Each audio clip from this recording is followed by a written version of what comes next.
Ooh, I see we've only got one quest option right now. It is the Graves Butler. This is an interesting quest because this one has a lot of story implications, i.e., the character involved here has relations to quite a few characters in Phantasy Star Online Episode 3, which is very likely not a game that I'm going to play on stream because, like, it's kind of a hot mess.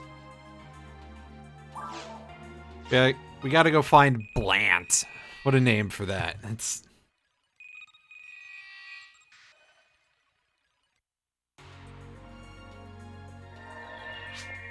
Oh, jeez, excuse me.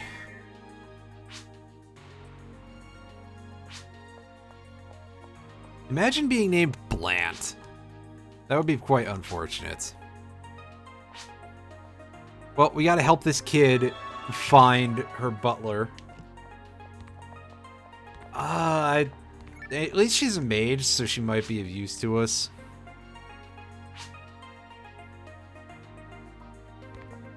In terms of support, anyway.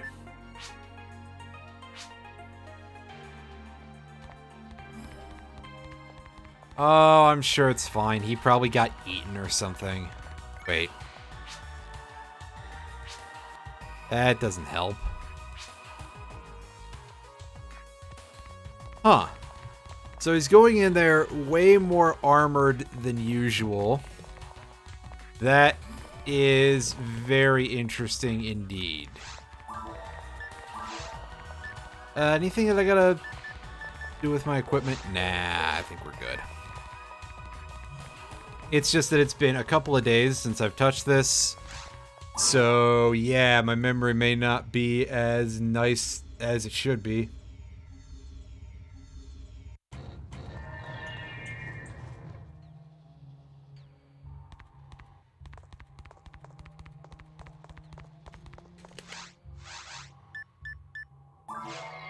Oh, no, our single target damage for range. This seems like a pretty good option. If I can just do these snap turns a little bit better.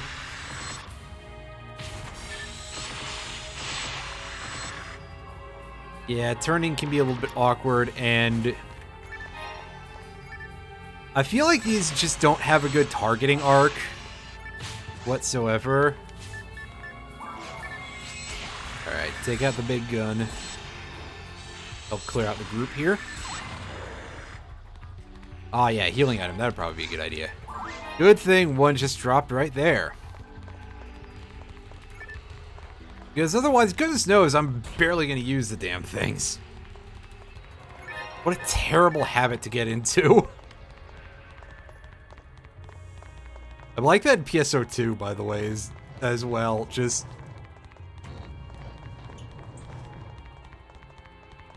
don't heal unless you can recover it easily.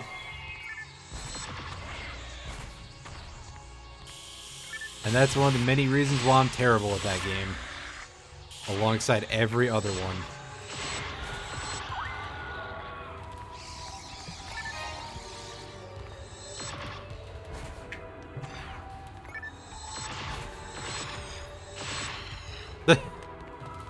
Yeah, nice paralysis wave, buddy. Real cute. Meth, I really hope you have, rest up, by the way. And or anti, because I don't know that she's necessarily going to get hit by many of those poison attacks, but I can't do anything about it if she does. So that would be great for her. Pardon me. Oh, geez. I am the yawningest yawner today. It is a little bit ridiculous, frankly.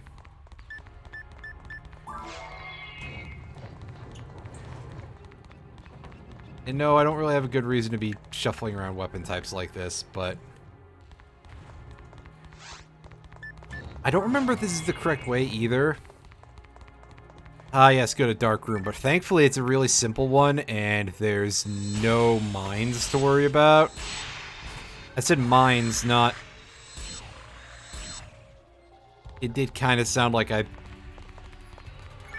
I was one letter off there, but,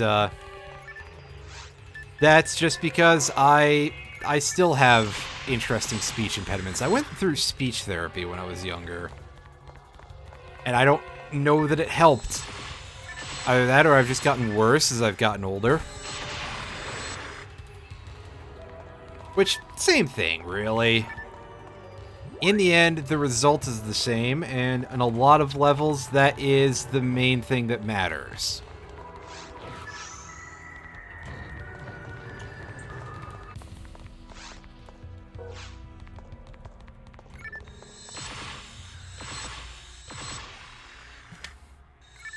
Oh, that's a better little 8th turn there.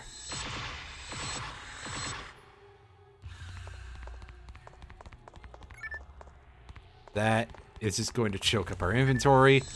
I mean, this mission's pretty short, but still. Ah, yes, nice instantaneous healing there. I'm pretty sure I can't do that.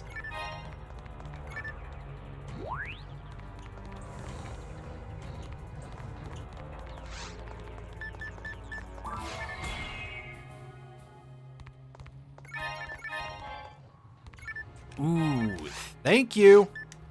I'll take power material any day of the week. Free stats, yeah. Who doesn't love free stats? And speaking of stats that don't cost a whole lot, let's do some of this real quick.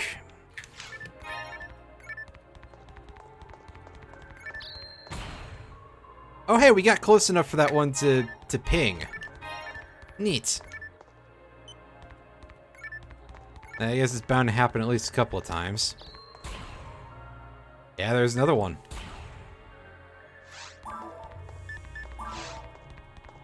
So I think... Yeah, no, I shouldn't do that.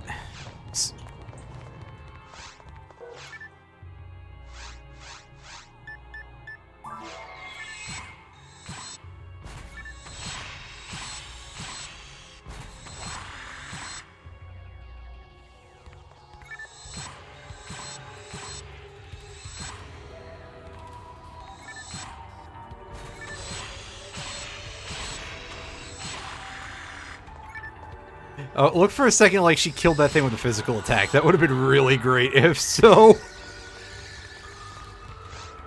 Ah, yes. Dying to a physical attack from a wand-type weapon. That would be really embarrassing. If only sharks were creatures who knew how to feel shame. Especially in that form.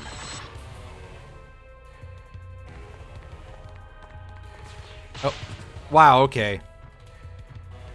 Dick move. Although I guess... Oh. Double dick move.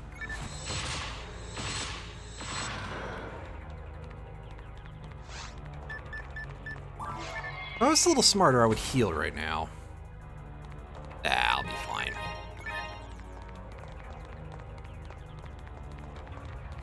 I don't know where that switch goes to, but we'll hit it anyway, because we are right there. I think that's something in the room over yon. Wait, no, that's just a...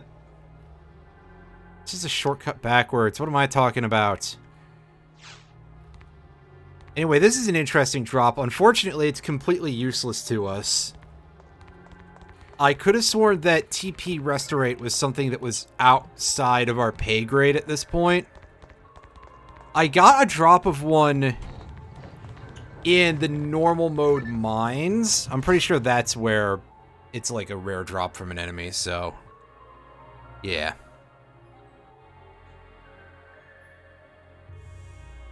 Results from genetic engineering, huh?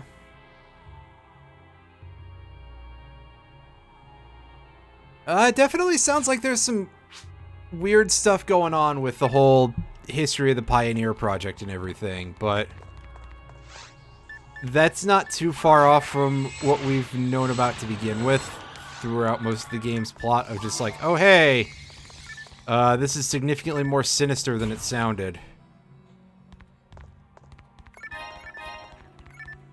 I'm curious if you can just skip over that data pod. You probably can, and then you have to go back to it later. But I just always check it whenever it's there, because it's part of the mission. I'm not 100% sure why you wouldn't, really.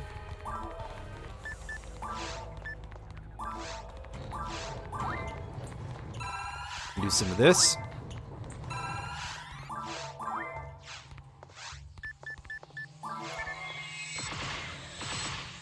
Okay, this is the wrong way. I need to go down, I think. Yeah, take that out of context if you want. That's fine. It wouldn't be the first thing I've said at this point that one could easily take out of context.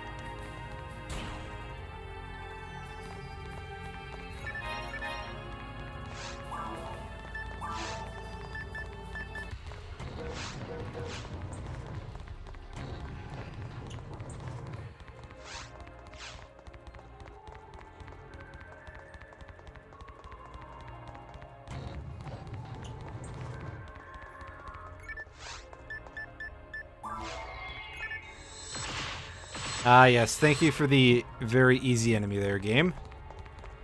I'll gladly accept that. Ah! That was a little worrying, because I'm pretty sure I'm actually in the kill threshold for the laser beam.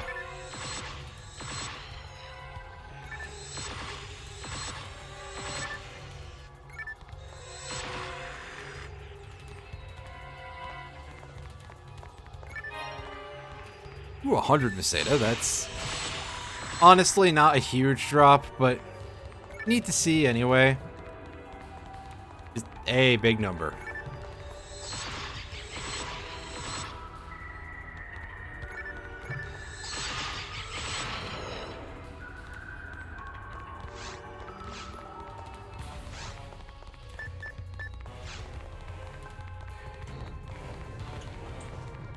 Alright, so what's going on here?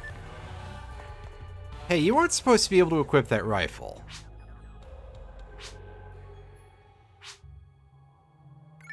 I think he was going this way. What's up with her? Oh, she has the Del Saber shield. Huh, I didn't notice that before. Neat. See what, eh? That seems like a very normal thing, dude.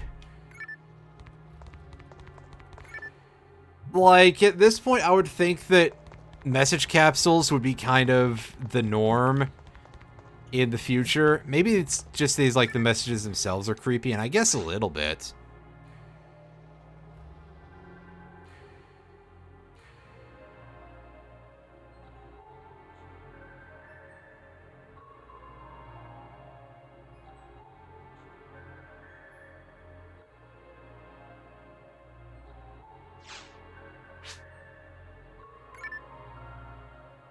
Oh boy.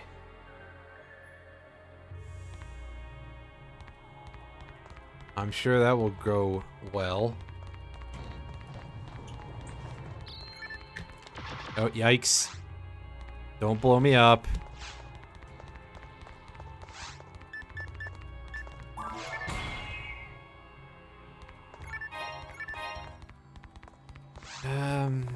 I think we need to go to the right if we want to be able to access the healing ring, and we kind of do. Mostly because I'm a bit of a cheapskate in terms of using healing items.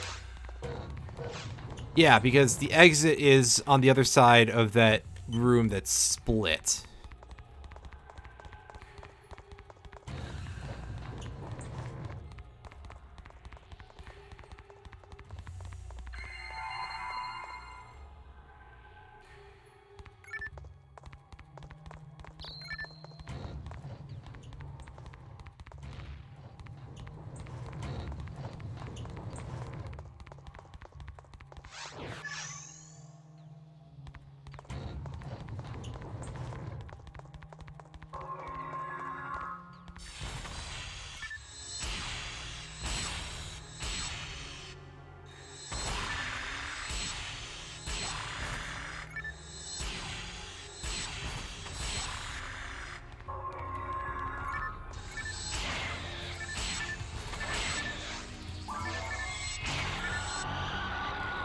And yeah, of course, at this point, the weapon drops are not going to be impressive.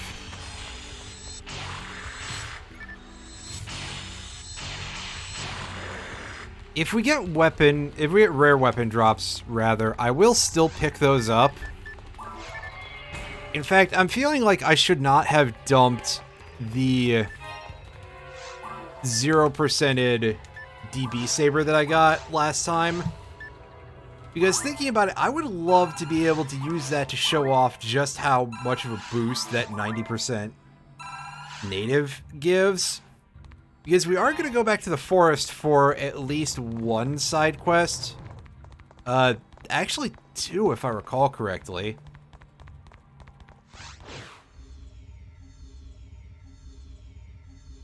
Yeah, two of them. Both of which are pretty interesting.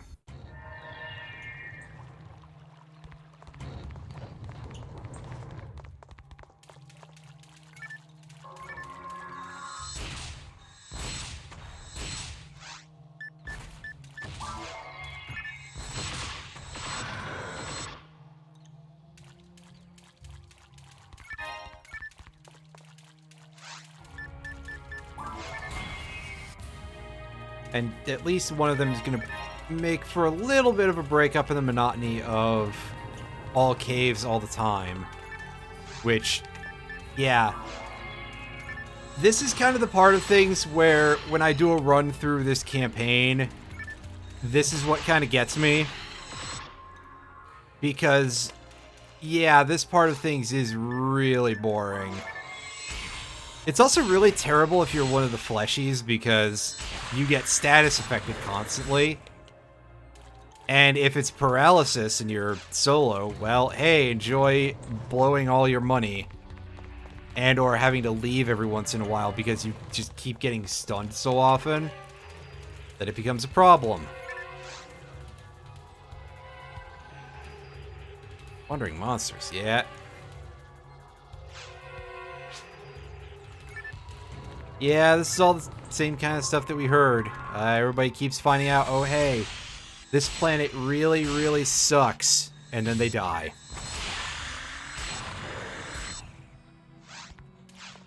Eventually we're gonna find out that the planet just eats people or something, I'm sure. That'd be really fucked up. Not like what we encounter isn't fucked up, but... Oh hey, that clicked again, wow.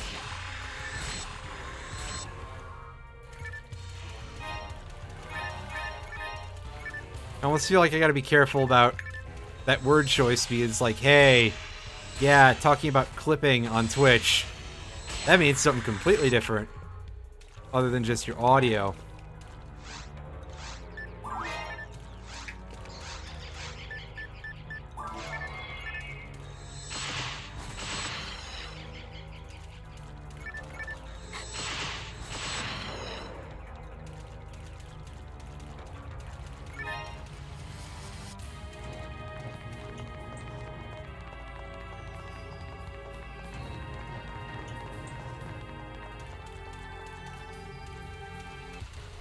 Okay, yeah, I'm pretty sure this is the room where the quest ends. Like, wow, this is really short then. Oh no! Blant got mauled by the sharks. My regret is I left Matha alone. Aww.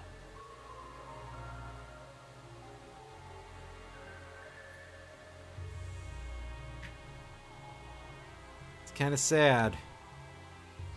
I guess she is being kind of courageous. She's coming down here with us. Try and deal with this. When are we getting the return ping? Here we go. And we get a telepipe. Nice.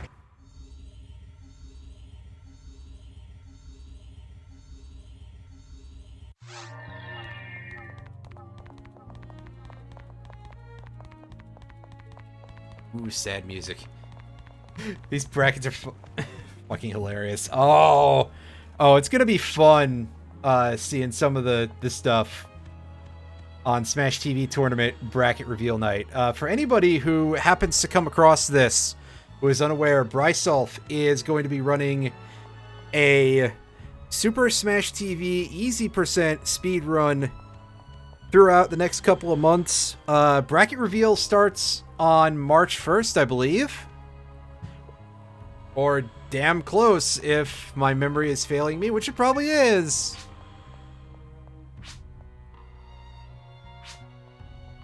Friday night, 8:30 p.m. Eastern on March 1st, indeed. All right, sounds like Friday night is not March 1st, dumbass. Oh Jesus. Wow. Listen to me. I don't know what time is. Hooray! Whatever. Friday night, 8:30 p.m. Eastern. Squares and being there, I don't know how the saying goes anymore. Fuck it. Gonna be an interesting time. And I think I've seen a couple of the choices that people were throwing out there for theme music, because that's the thing we're doing with this. And by we, I mean just myself. I'm not truly involved in that sense, but it's gonna be a fun time.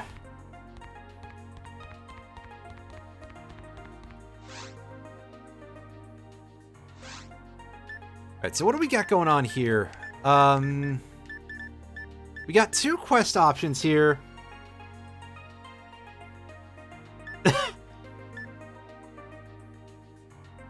A lot of it burned into your brain from watching your brother play it so much. Yeah, I played the hell out of this game when I was younger too, and that's why I'm doing it again on this channel. Damn it, dang it.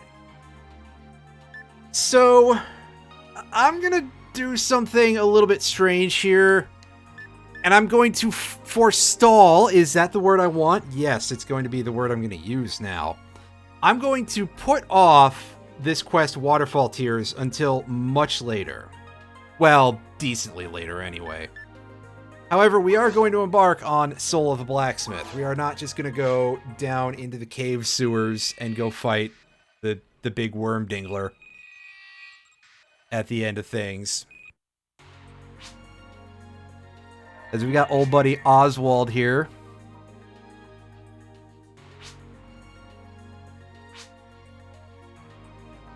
Collect some raw weapon material. That is not the most descriptive thing in the world, but alright.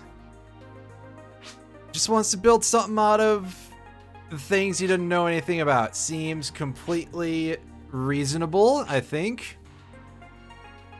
Doesn't know what to look for. Just bring back whatever we think is good. Okay. So we get some stuff to check out in our quest board here, which will tell us what we're looking for. We're looking for this Miwantite found near a river. Dragon Fang. Gee, I wonder if we gotta go perform dentistry on a big lizard. And mineral, use your best judgment with the European spelling. Which is interesting because this game flip-flops on that kind of thing quite a bit.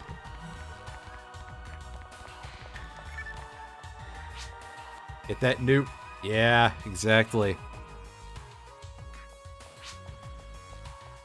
Big 3 blacksmiths. Is this a... Well, I guess it's like an incomplete lore thing. Yeah, some of the lore stuff is a little bit mangled and cut off, and I'm sure that anybody who's watched any of these streams has noticed that. So we've got to go to both the forest and the cave here, which is... This is why this quest is a little bit interesting. We get to check out multiple environments. This is one of, like, 3 in the game where that's a thing, if I recall correctly. Yes. At least offline. I'm pretty sure there were a few more online. In fact, I'm quite sure of that. And I'm not just counting the obvious one, but, yeah. So we get to run through the forest, and we get some slightly larger encounters here than we usually do, I think. But it's still not going to be much to write home about, I'm pretty sure. We're good with what we... Oh, we got this dude. Yeah, look at those numbers. Ooh, damage number go brrr.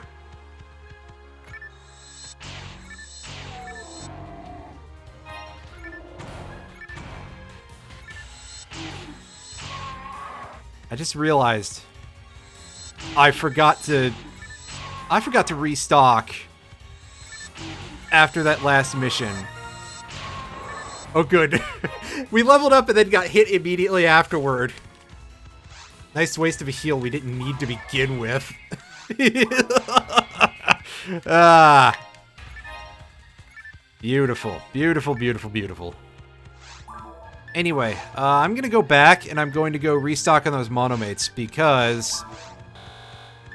Oh, it's not time to feed yet, but... Hey, we're not on a timer here, thank goodness.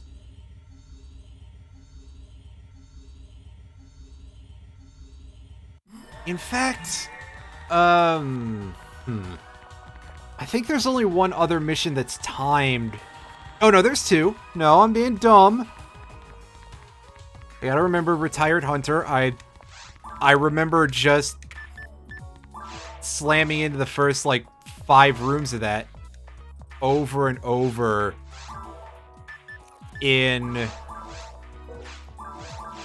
way back in the days when I played on Blue Burst. In order to get specific encounters for certain monsters, hopefully fast, to try and push for specific drops. It was a little bit silly. I'm pretty sure there were better strategies to get the spread needle, other than just trade for one. I mean, that is technically a thing you can do too, because MMORPG, but I'm talking about other than just trading for shit.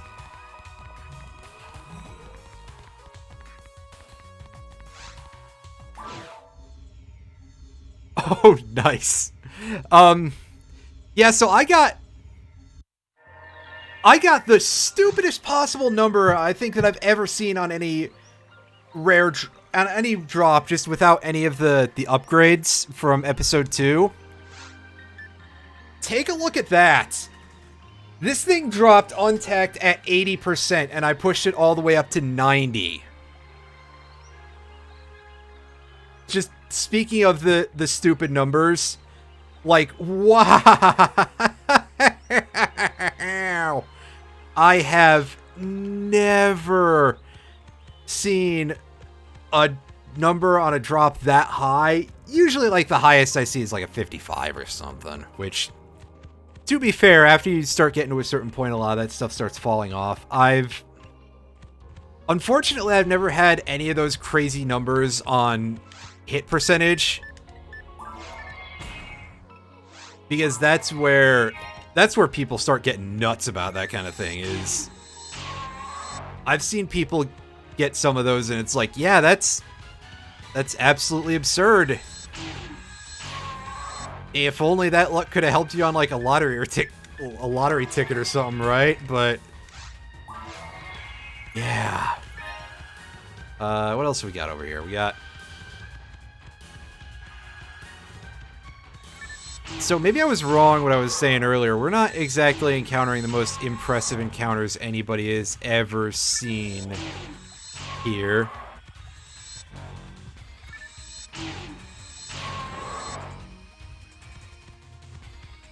However, that's fine. So to get the first material here, we have to go all the way over to this side. I'm pretty sure this floor is set up so that way you have to go on basically as long of a route as possible to get to the next floor. So it'll be in the other branch from here. If any of what I just said makes sense, which, to be fair, it probably doesn't. Me using words and making sense, those are not concepts that go together very well. But at this point, hopefully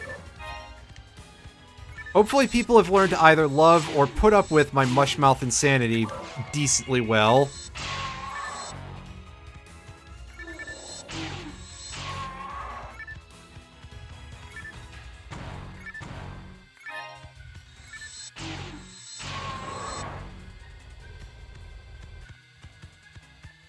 Because sometimes I remember interesting things and I come up with dumb strategies in Risk of Rain.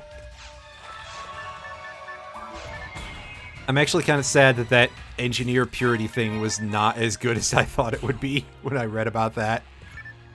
It's like, you know, I bet that's really great. It turns out to be really awkward, but it was an interesting idea for that one time.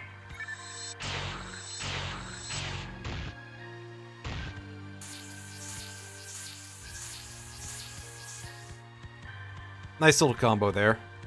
Got rid of that thing good and quickly.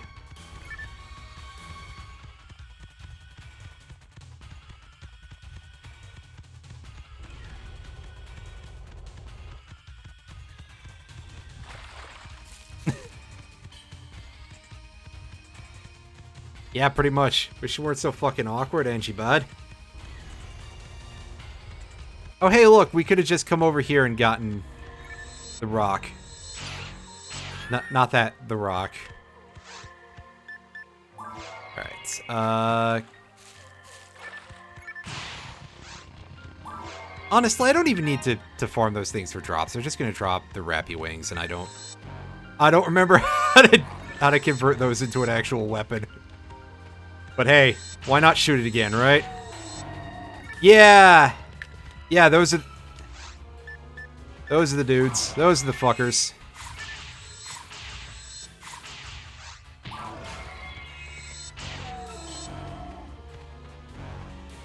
Come here.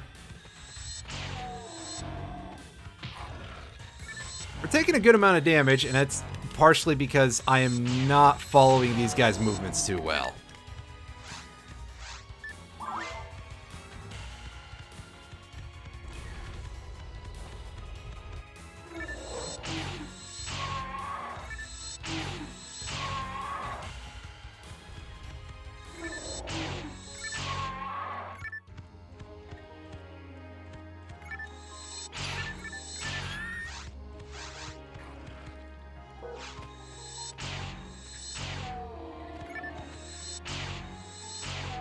You know what? I've got an idea for once.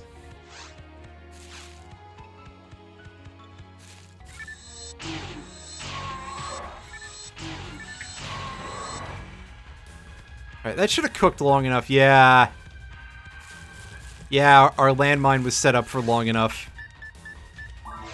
Listen, I'm not going to use those things effectively in any, like, real way, so what the hell? Why not, right? Oh, hey, buddy. Hey, buddy. Get out of here. Those ones are actually going to take me 3 hits. And I think the other ones were too. Ah, hell with it.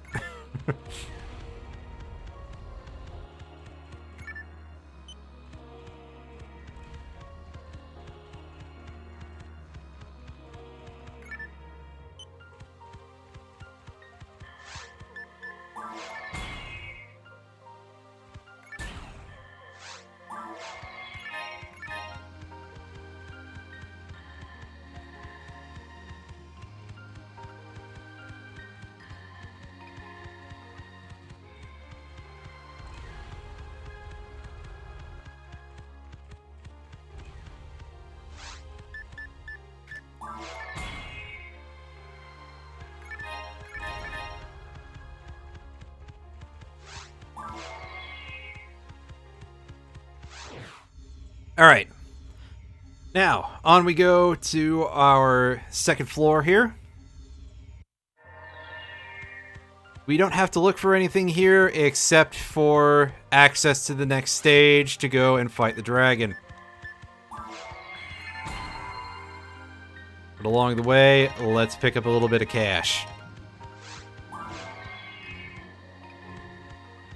Oh yeah, I forgot those, like, laser fences make noise. That's a lot of damage for not knocking me down.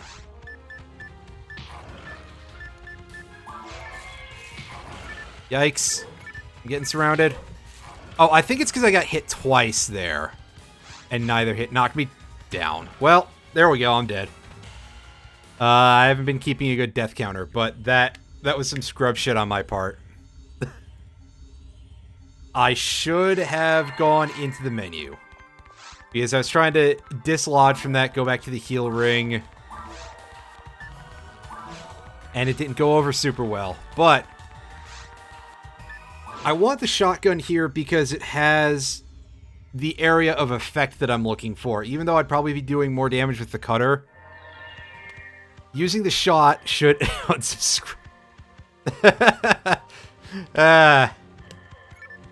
Oh, at this point I would deserve it, wouldn't I?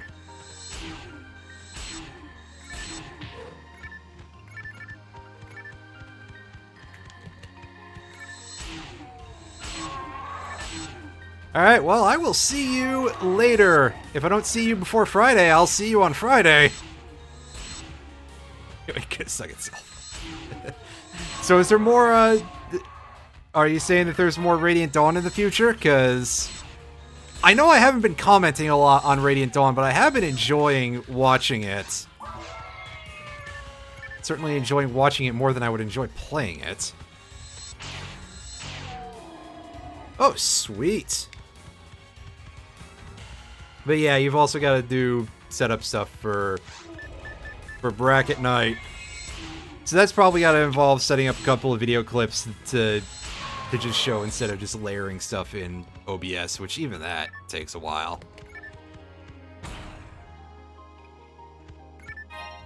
Oh, I didn't need to pick that up. That's just gonna gunk my inventory. Doesn't even sell for a whole lot. Get that shit out of here. I'm a robot. What the fuck is a magic?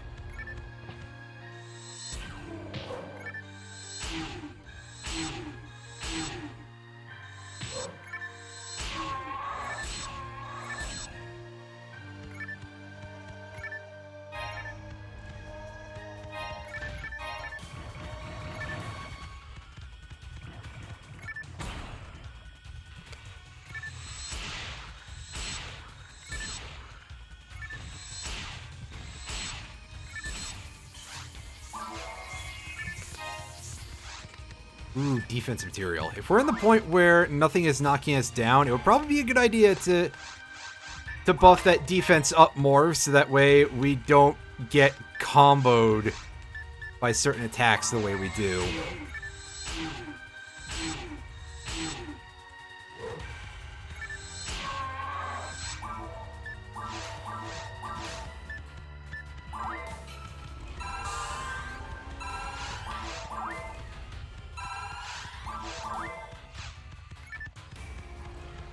I'm pretty sure we can't just take a nice direct path to the dragon, by the way.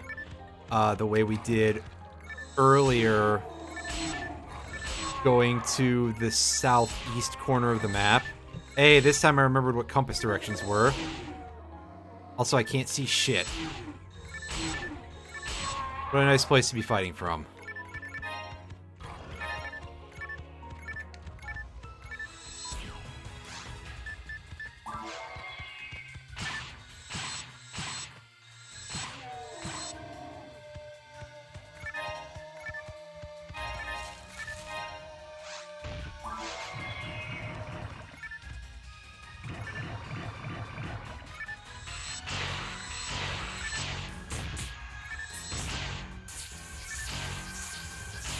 Oh, those actually take 2 hits with my normal attack. I'm surprised. Oh. Hello, amplifier of shifted that does nothing for us because we're a robot. And honestly, it's kind of trash even if not. So I don't know if I ever really explained the amplifiers at any point for spells. If you have them and you have the appropriate barrier, which is going to be color barriers for red, blue, yellow, and for the appropriate singular spells based on elements. And I think there's healing barrier and assist barrier are the names of the other two. To buff healing spells and to buff support spells. If you equip the correct barrier and you use the amplifier on it, it will turn into something called a merge, which gives you a buff for the corresponding spell or category of spells. Which, again, that's singular support spells in any of those cases, or singular damage spells, or an element of damage spells. The spell upgrade ones give you damage boosts, which is great. They are like 20% or something most of the time. Actually, I think it's 20% for an element, and then it's more for a single spell. But I could be wrong. It could be 20% for a single spell and less for an element. However, the healing merges are literally just range buffs, which they have their uses and all, but it would be really nice if they buffed the actual effectiveness of the spell. The anti-merge is one that you can make, and I'm pretty sure that that's like the least useful support item in the entire game. It boosts the range of anti. Whoopie shit. You're probably not going to be in such a position where that is an important thing. Even less than needing a buff for healing. Buffs for shifted and D-band range would be nice if somebody goes afield of the pack. So, you know, if somebody starts running out in front of everybody else, that's pretty helpful to make sure that you apply your buffs. Although, again, remember that defense increases, especially in the higher difficulties, are not going to be super important unless you're already taking enough damage that you're not getting knocked over by an attack. If you get knocked over, you actually kind of want to stay there. As long as you don't get one shot. Because if you go over, you could get to a point where you can get comboed, and yeah, that's just not a fun time for anybody who has to deal with that. Oh hey, my chat disconnected on Twitch. Hopefully that didn't mean that I disconnected from Twitch. That would not be great.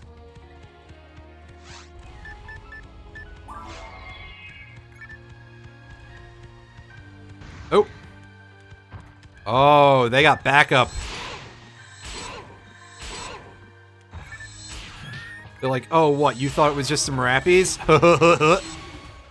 They got plenty of badgers here to give them the backup. Plus the Hildebear. That's not a badger. Those aren't badgers either. Those are wolves. Never mind what I said about badgers. I guess maybe Boombas technically aren't badgers, but I don't know. I've heard them described as such at one point, and now I can't not think of them as badgers. Oh. Hello, big boys. Only 2 of them right now, so I don't hate that. No rare monster, though, for those dudes. I don't know if we're going to see the Hilda Blue throughout this playthrough. Which is probably okay. I'll tell you right now, their main thing is that they replace their Fireball Breath with an Ice Breath. They cast Gibarda instead of Foy. And you can get frozen by that. And if you can get frozen, you can get wailed on and absolutely obliterated. However, maybe I should show off getting... Well... Okay, saying that, I guess we'll just have to see if it happens naturally, because you can't tell the difference between damage and freeze traps. Not even out in the field. So, I wouldn't be able to necessarily easily demo getting frozen for you. Oh, you jerk. I deserved it for standing still, though. But yeah, an interesting thing about being frozen is that in this game, unlike most of the later of this style of Phantasy Star ARPG, you can, like, mash inputs to reduce how long you're frozen for. Like, if you just waggle your stick real fast... context, I guess, but... If you just waggle the joystick... that doesn't help things. If you just basically flick the joystick left and right over and over as fast as you can, you will actually shorten your time being frozen, which is kind of neat. It's cool when you can do stuff like that. If you get paralyzed in at least Mega Man Battle Network 3, I don't know if this applies to any of the other Battle Network games, but if you get paralyzed in that game and you just mash buttons, you'll actually shorten it by like a frame for each input. Up to a bit of a limit of like cutting it down by 1 second, but you can do it. And I just think that's neat. I just think they're neat, etc. I am not even going to attempt a Marge Simpson voice because I value my throat and your ears. Actually, the first part is probably not true. I don't value much of anything about myself.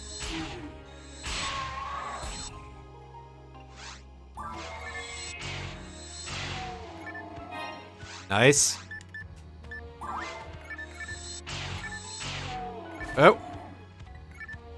Hey, buddy.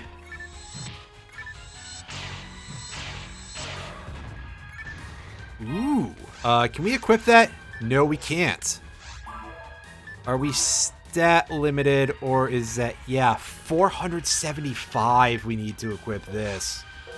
Ooh, that sounds like a biggin', if you ask me.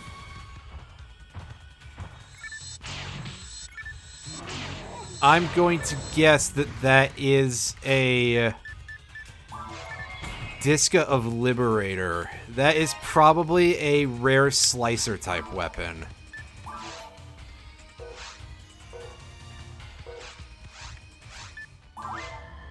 Before we jump in here, let's feed our mag real quick.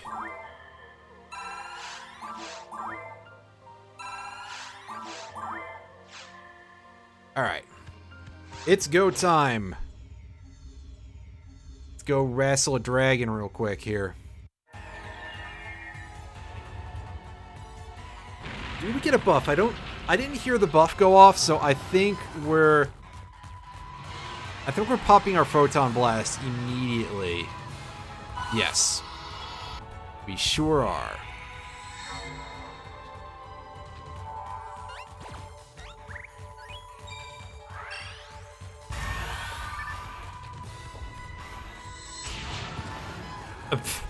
Nice cross counter. I'm pretty sure that our defense does not affect the damage we take from the fire breath, sadly.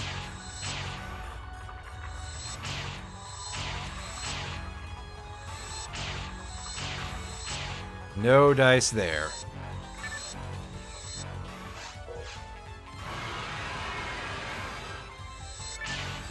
Get him! Oh, not quite.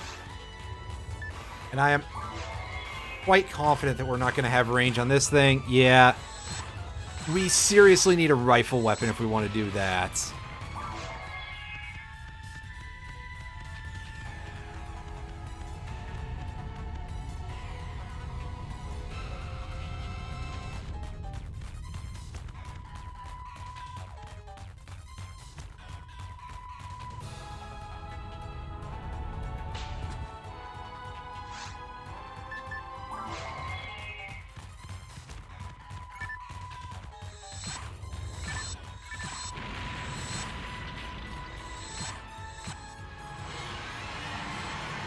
Now back the fuck up. Because, yeah, the fall can hurt you. And that would be really embarrassing if I died now. I think I'd have to redo the fight.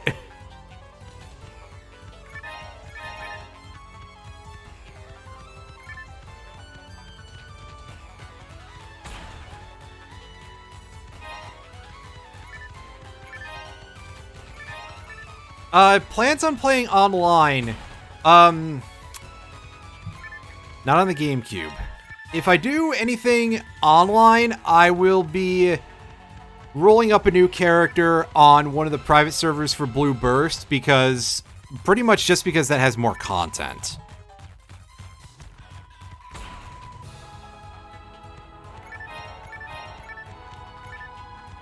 The odds of this being of real value to me are pretty low.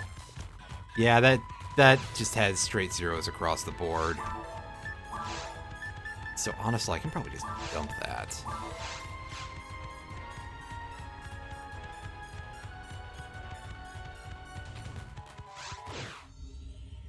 So yeah, for the time being, I would say online play, not super likely. But yeah, there's a lot of people who... There's definitely a lot of people who play Blue Burst. Another problem, come to think of it, is that, of course, doing this on the Cube, if I wanted to put this character online, I would have to get another cable up here. Which probably wouldn't be that hard in the grand scheme of things, to be honest with you, but... I don't know, when I put it that way, it sounds like a real pain in the butt.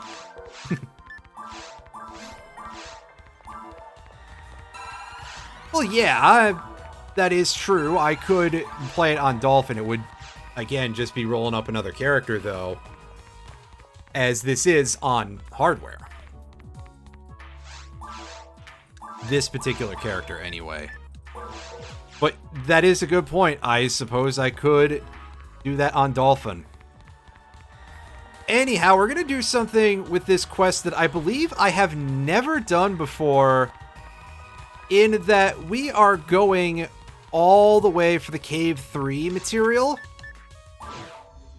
Because, if I recall correctly, that will get us a Stage 3 shotgun type weapon. So we'll get a cannon for it, for our reward there. And we'll have...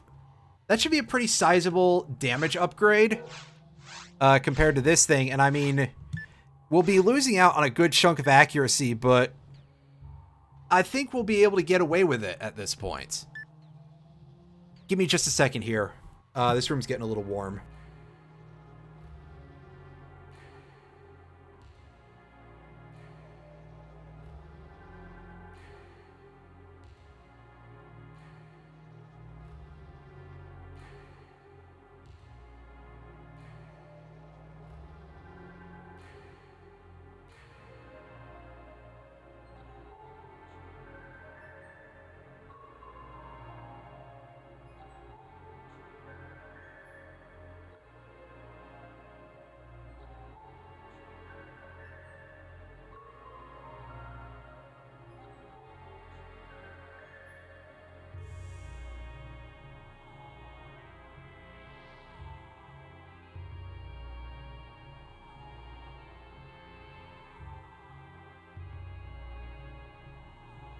Okay, I'm back.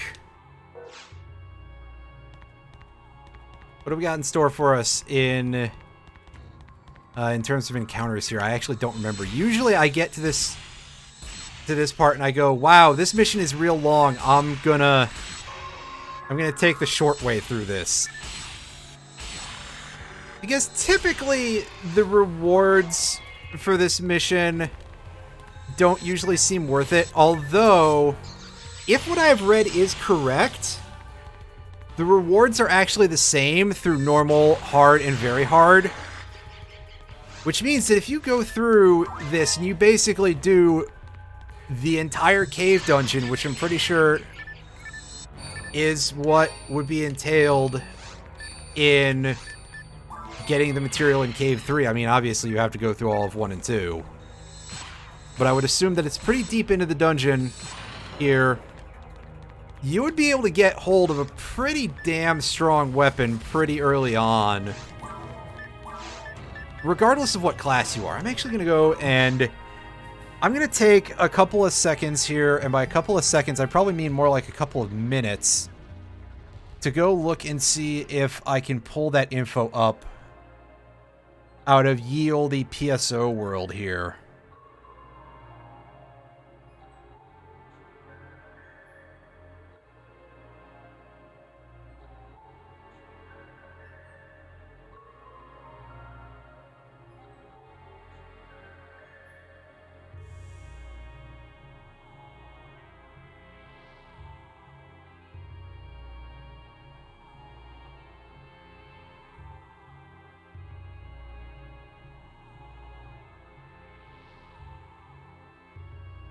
Okay, I was slightly wrong, but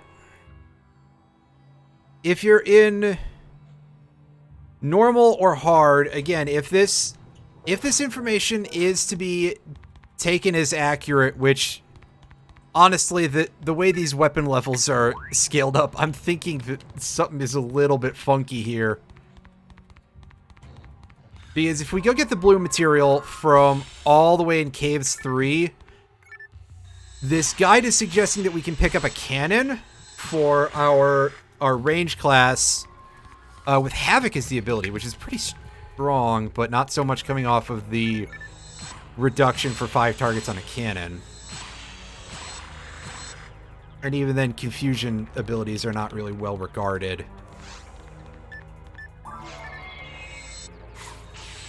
Meanwhile, our option for a bladed weapon gives us a partisan, which we can pretty much get partisans by that point anyway. I think, if I recall correctly, you can get partisans as drops in Cave 3 on normal. If not, you definitely can get them by the mines. And the staff weapon is listed as being a wand, which, to be fair, like, any of those are just kind of not super important, although I guess having a higher level of that would be nice to get a little bit more free MST to try and learn some higher level techniques. But that's just for, it's apparently just for normal and hard. At very hard, it's a little different. And then in ultimate, for that blue material, they're all rare weapons. I mean, I'm pretty sure they're not like super high tier rare weapons. Or even like the kind of stuff that you would get dropped from ultimate enemies usually anyway. Like, I think out of those, maybe the suppressed gun or the technical crozier might be the... Actually, probably the staff is the best out of those. Oh, that's not... I didn't want to pick it up. Hopefully I can keep going and get the rest. I guess we'll see in a moment, though. And by a moment, I mean probably at least another 15 minutes.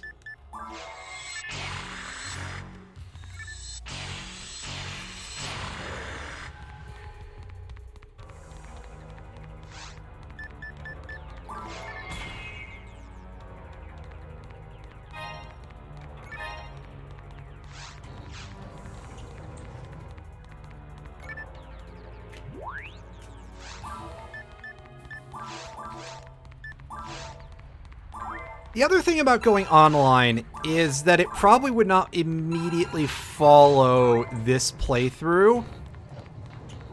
I would probably do that sometime afterward, because I want to play other games on stream. I mean, I might go online to, like, do a little bit of stuff online just to raise up the character and get gear or stuff, but in terms of streaming it, less so.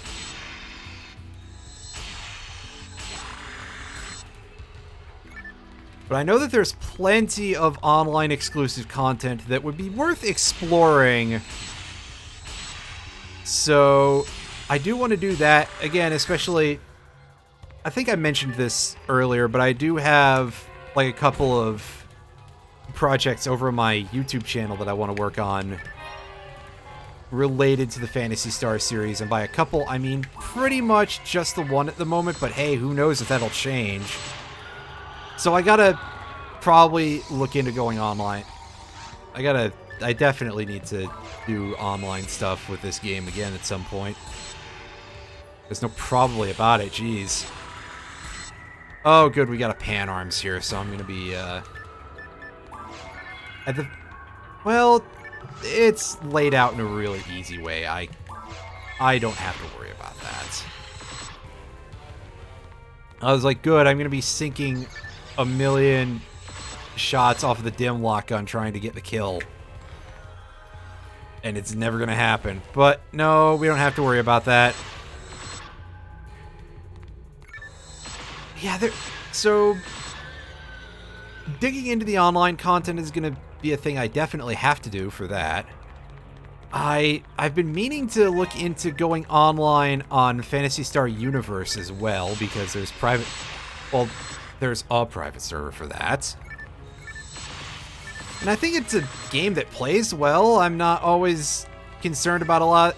I'm not always certain about a lot of the other stuff in it, but it plays well for what it is. Different points there. I don't know what this voice is, but we're stuck here for now. Sadly, I think the episode 3 story is just kind of no longer existent for that. I might have to, like, go on Reddit or something, which that fills me with a certain fear, and just ask people if they have any of that material in any form or fashion that they can send my way.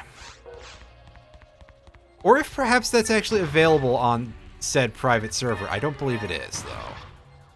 That seems like something that would not be available. Oh well. But that's Phantasy Star Universe. I actually own PSO Episode 3 for the GameCube. That's a completely different thing. Don't know if we're going to stream that anytime ever, really. Like I said, that's a bit of an odd one. I don't know how good of a stream game it would really be. In fact, I often have my concerns about this one too, but let me go see if there's anything over this way. Yeah, I was gonna say, no, that doesn't look like an end. Maybe it is? Could go either way, really. Yeah, that's probably just to open that blue fence.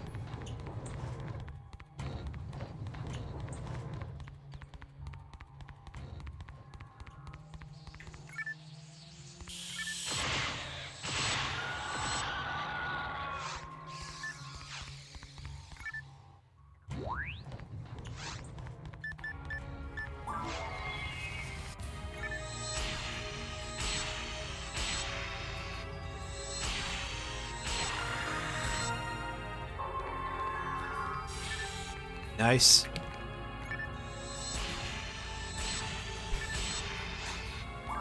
Level 36.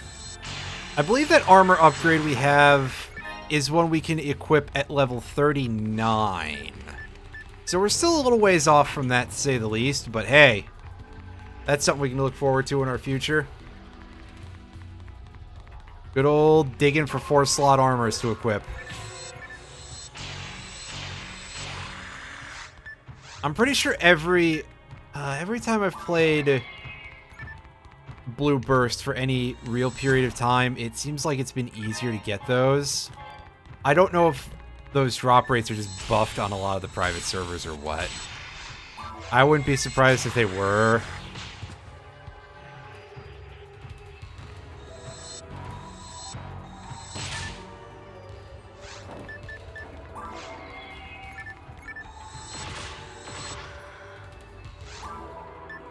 Is that a red drop there? No, it's not. We're gonna throw that out.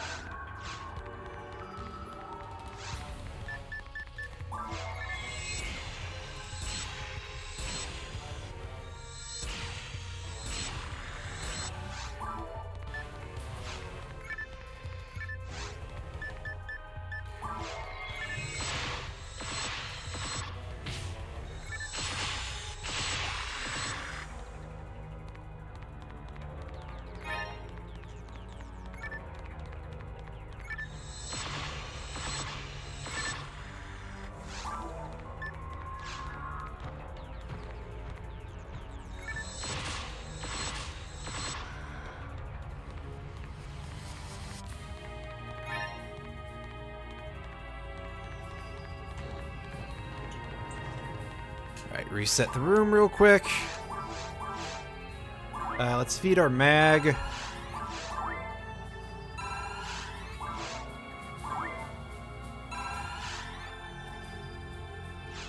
And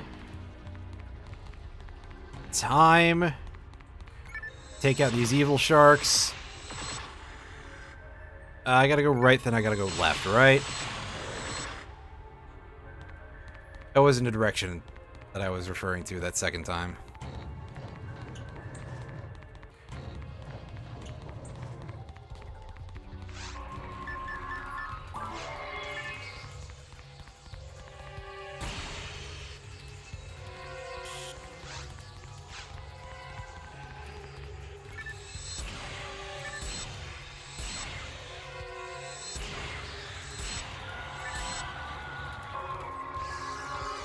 Can you get that light switch real quick? Not from that angle, I couldn't. That's weird. That's incredibly weird, actually. Huh. Alright. Clean them up, and...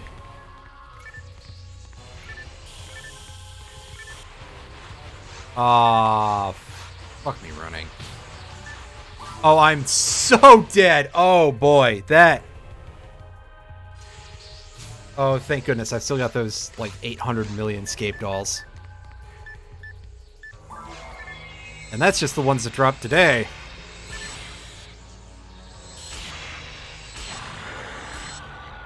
But that is incredibly unfortunate. Again, you can see what I was saying before about how sometimes having higher defense is not good until you hit a point where you take no damage.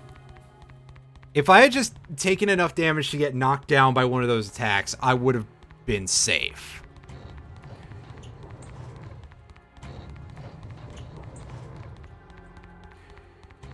Because I had like 100 HP. That was more than a third of my HP, so I was good there.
Wobbo. Get out of here, buddy.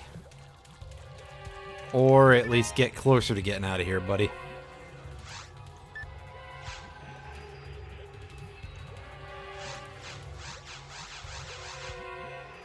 Come on.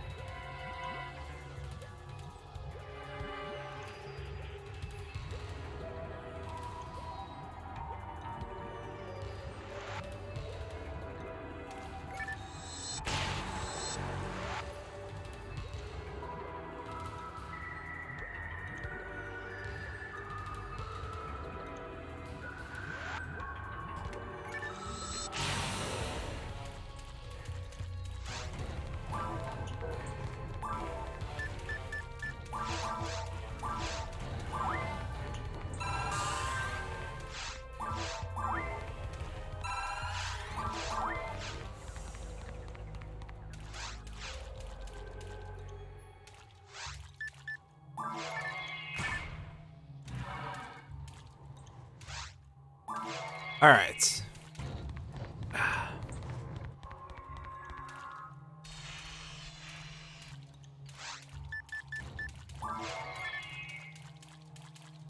Blow these jerks away real quick.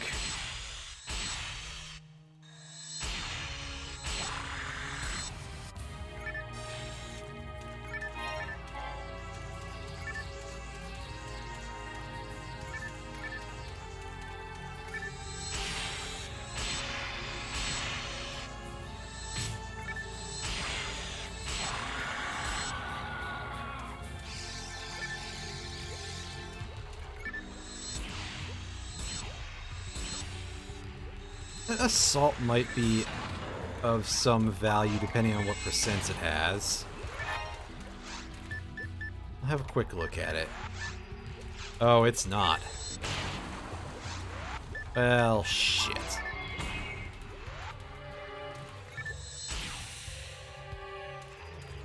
Because if it had some hit on it, that could potentially be a pretty strong bit of business. Oh, are we finally at 10 Sol Atomizers? Yes! Yes, we are! Nice. I've been farming those up, specifically in anticipation of one thing that is a good bit further in the game from here for us, but yeah, there's definitely a boss where we're going to want those.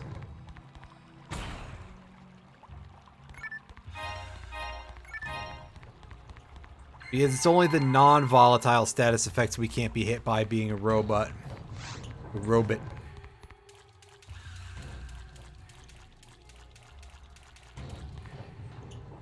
Oop.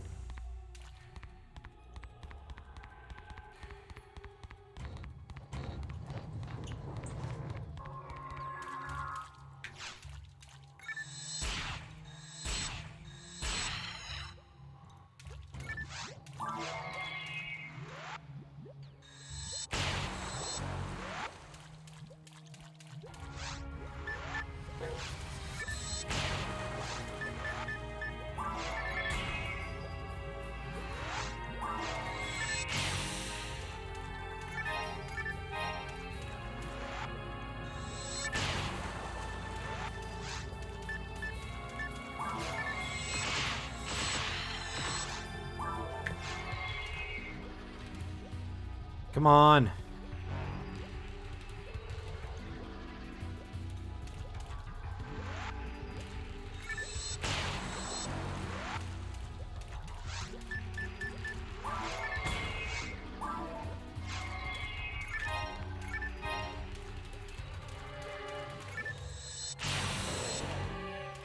Okay. I know I mentioned before about how tedious this part of the game can get. I do want to take a moment to underscore that those enemies are another reason why that can be a bit of a problem, because they really like to just drag fights out for you.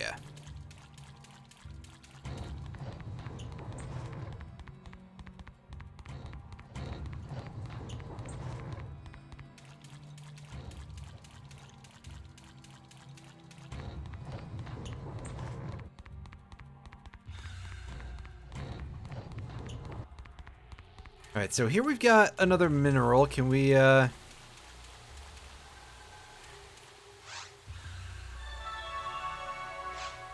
Okay, so it just straight up replaces the red mineral then, huh?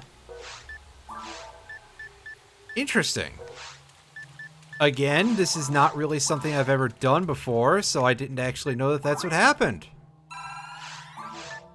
That's handy. Thanks, game.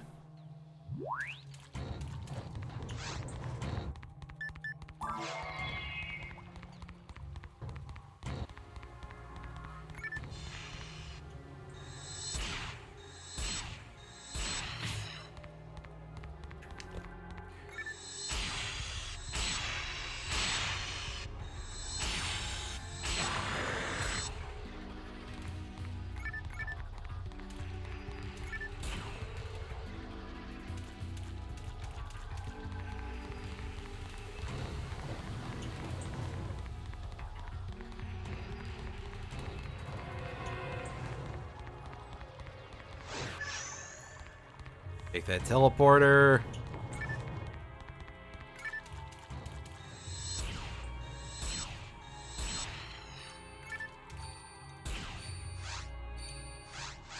You can just time out.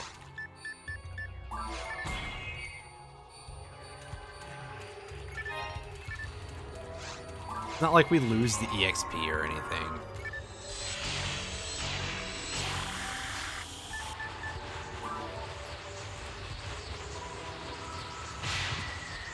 Ouch. Yeah, see, there we go. There's there.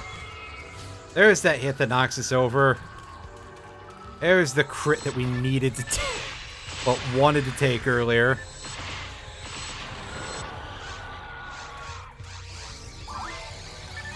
That moment when you're like, gee, I really wish I could get hit by a crit. But we're not even speedrunning. I should go look up the speedrun for this game at some point and see just how absurd it is.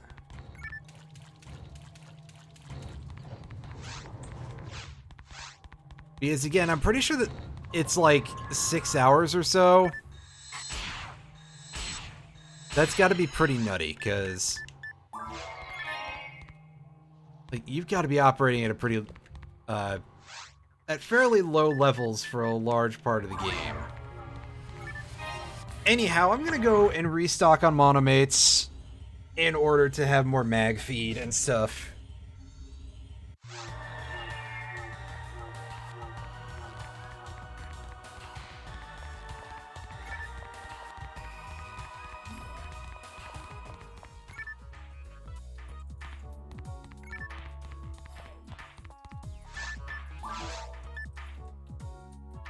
Keep the scape doll, get rid of that. We're keeping that. I'm probably not going to bother teching it until much later.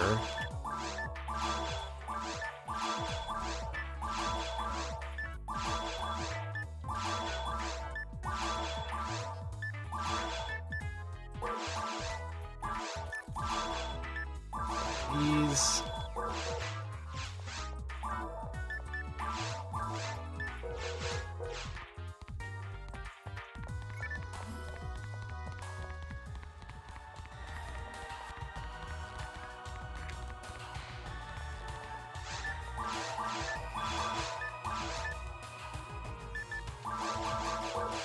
those away, and yeah, I am putting away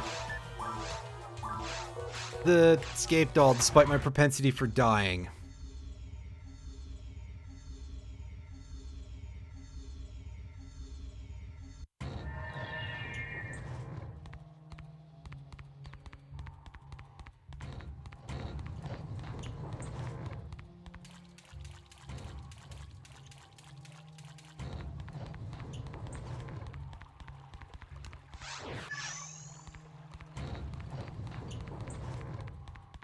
Again, I think I said that I want to save those for the final boss, but I do.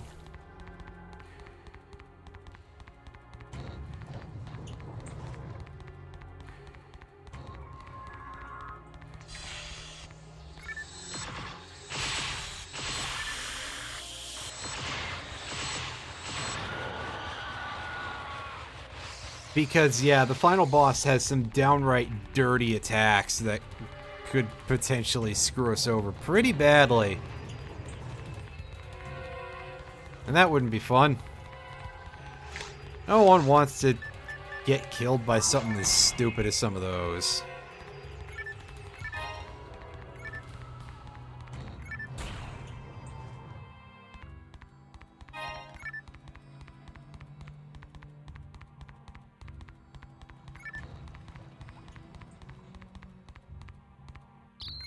Oh, up the menu.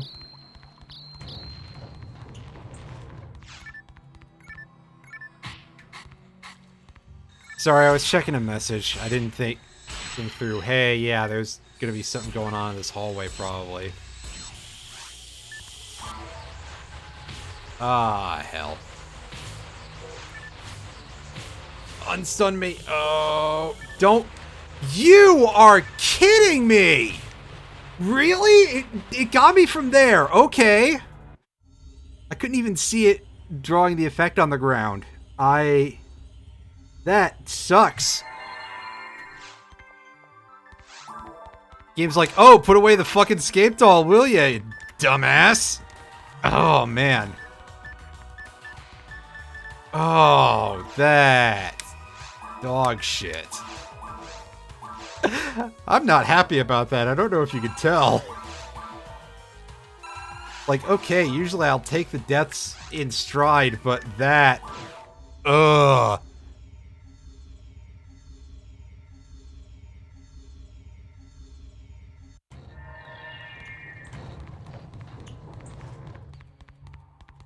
Game.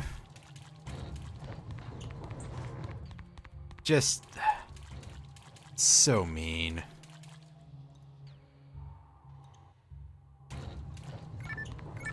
Alright, now this. Let's not be an idiot about it this time. It's not about that. Anything else, sure.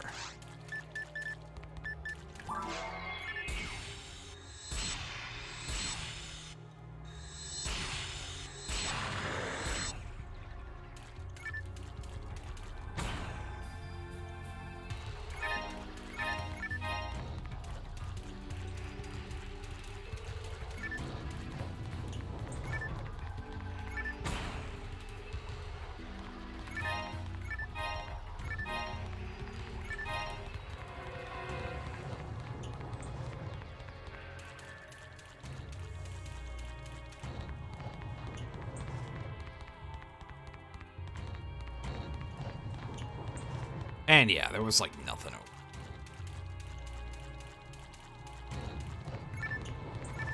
That was a good use of my time. Oh wait, no, the other thing.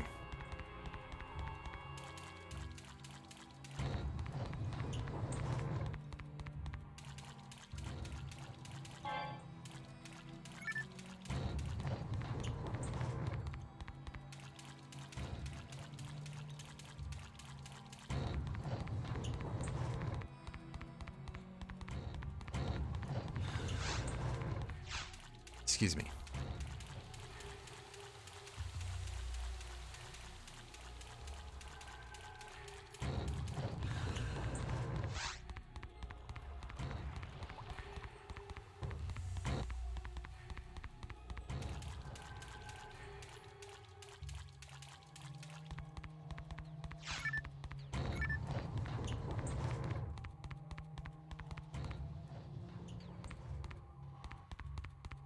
Thumb was in a weird position. Had to move it off the stick.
Auto gun, that's not even worth checking.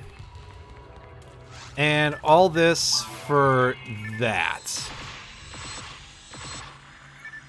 And to think, I was over here like, yeah, I would really like to avoid that room with the one grass assassin who is being a complete asshole. And the game repaid me by not giving me nothing for it. I mean, fair enough. I'm gonna have to go there eventually.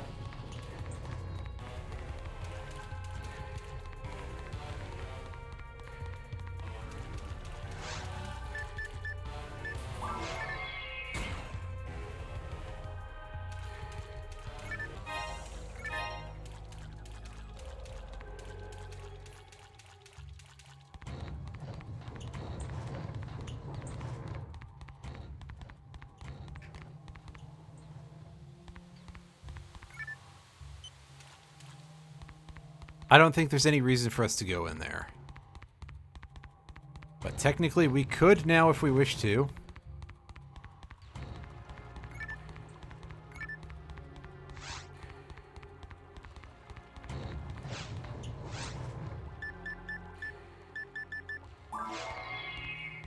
Oh hey, there was a drop here that we didn't get earlier. And it's a gun. That's fascinating. I'm pretty sure this is the Barista. Still, I believe that's more damage per shot than we're... Yeah, and it's more reliable and faster acting than our... you know, the other piece of shit that we're... the repeater. Alright, okay, unlock me from that animation, please.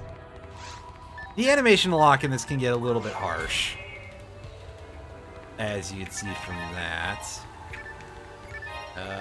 Untechted knife, I don't need that. All this has is plus 10% dark.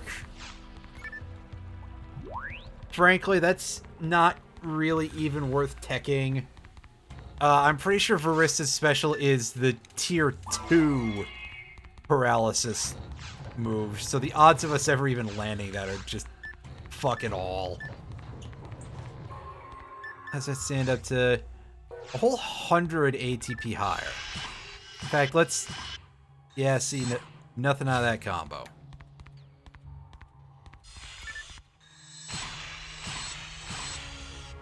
Part of my left hand is falling asleep now. That ain't great.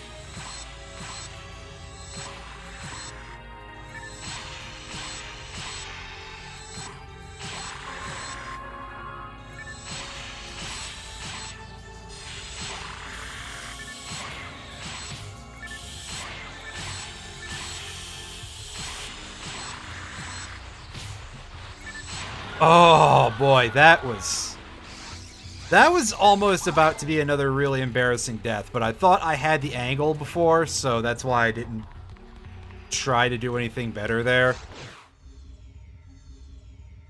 But again, that would have been exactly what I would have deserved for my arrogance there, my hubris, as it were.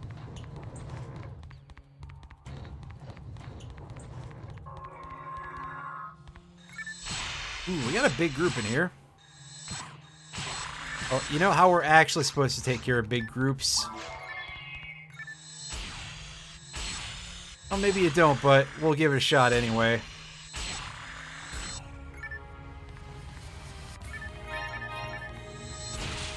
What do you mean you don't like puns?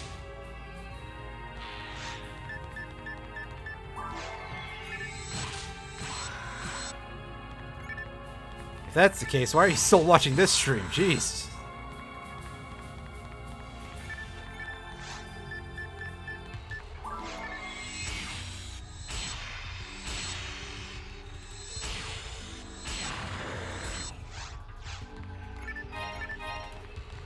I don't really need that gel disc.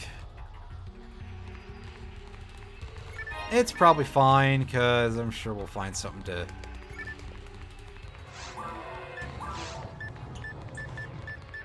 I don't know what I'm trying to say there.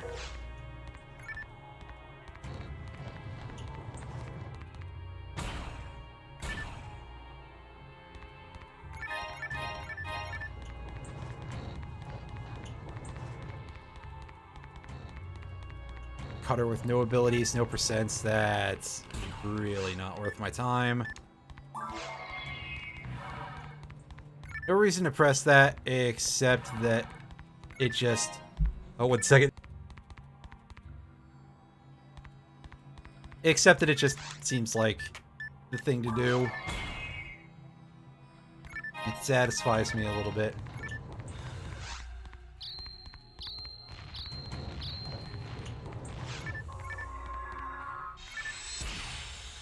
Oh, and a perfect V-shape for... Oh, we're getting flanked. Wow, they can fit a lot of dudes in this tiny little room.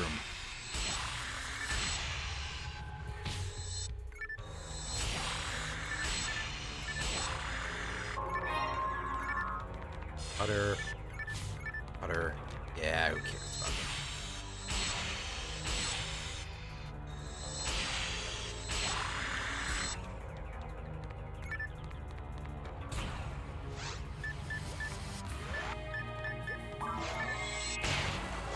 How's this thing measure up to... Oh, it's only plus 40 ATP compared to the Varista. That's kind of surprising. I would frankly have expected a fair bit more just by virtue of the fact that sabers usually have pretty good damage per hit. I mean, it's not tremendous, but it's got to make up for the fact that it's like the most generic single hit, single target weapon type in the entire game. Okay, good. It's poison. Not a... Nothing for me to get all apoplectic to... I don't think I even pronounced that word correctly in the first place. Apoplectic, I believe, is how it's pronounced. Not whatever the fuck I was about to say. I'm not sure I'm even using it correctly, but... I think it's correct.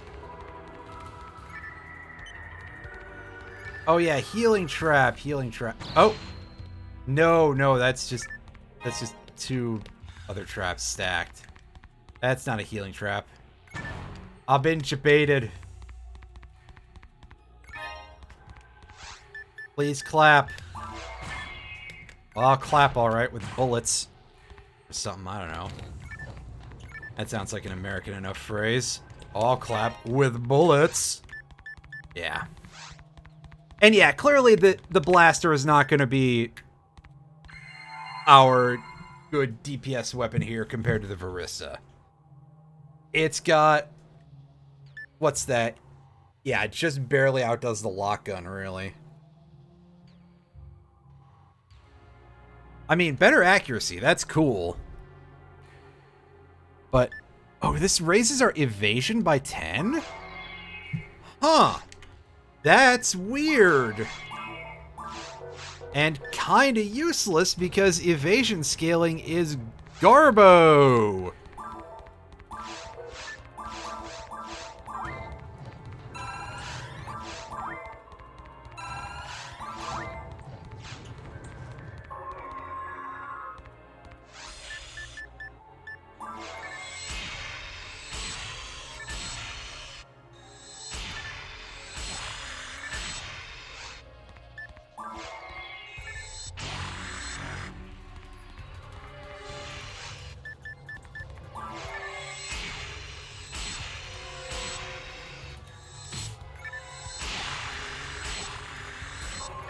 Ooh, red drop. I think that one's a staff. No, that one's a gun. Interesting. Is this another Varista?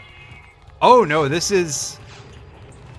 Oh, shit. This is the M&A 60 Vice, I think. This is a pretty cool weapon. Not so much with no percents on it. I would really prefer to have a little bit of something here. And while it's only 13 attack power more than our one that's actually than our other one, it has a pretty cool special. I don't know if we can pull it off while it's untacked. I'll have to wait until later for that, but its special attack spends your HP to do greater damage. It only spends HP if it hits. So you can drain the shit out of yourself with it, but you will hit like a truck. A truck that's carrying other trucks. You won't just hit like a truck, you'll hit like a whole truck month, okay?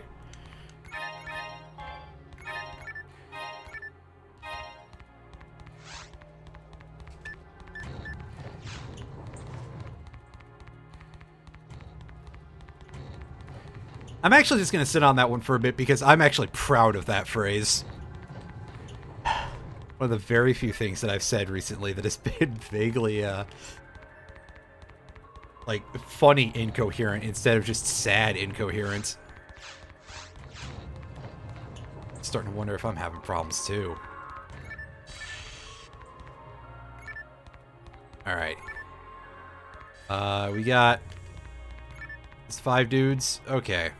Can you all bunch up nicely so that I can do some of this? That's what we like to see. Yeah. Nice.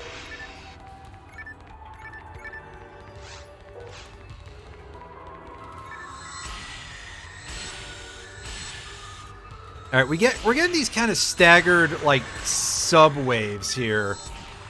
That's cool. That's something you don't see a whole lot of. And just a buster.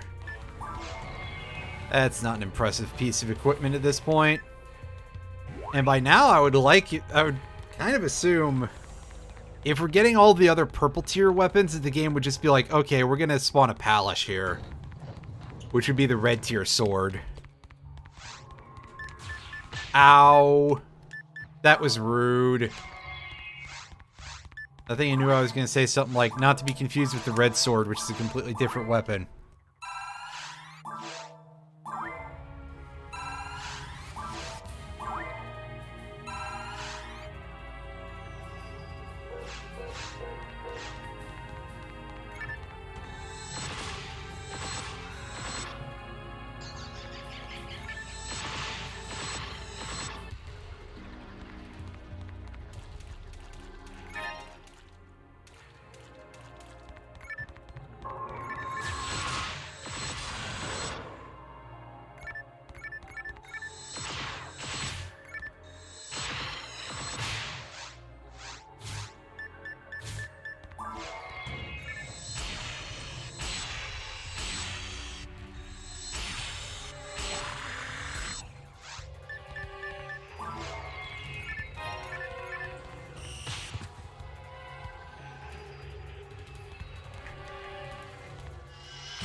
That's fine that that didn't work then.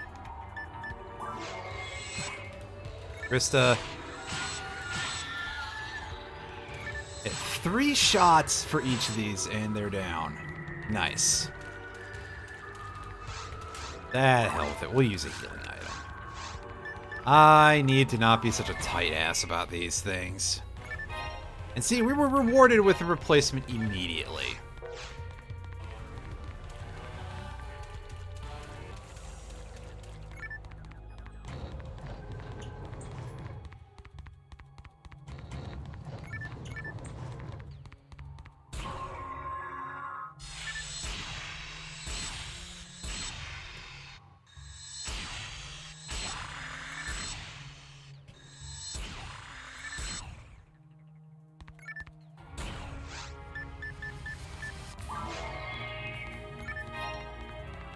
Don't need that. Why do I keep picking these things up that I don't need? Oh, hang on a second.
Alright, gonna take 5 here, and yeah, then we will resume after I'm done with my 5 minutes or so here.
Excuse me. Pardon the holdup. We are getting back to it.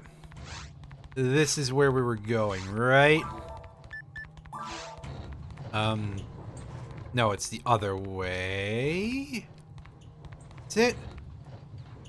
Son of a... Oh, are we just in the middle of a... Yeah.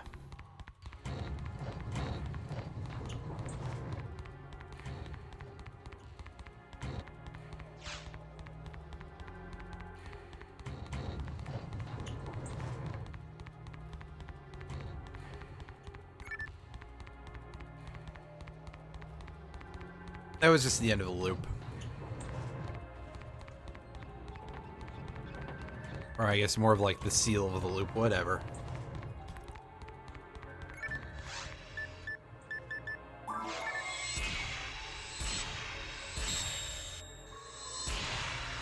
Oh hey, neat.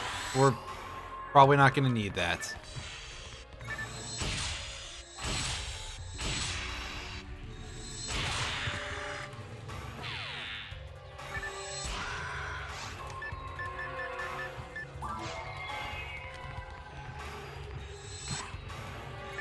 Oh, hey, a glaive. I think we have... Yeah, we have a glaive already.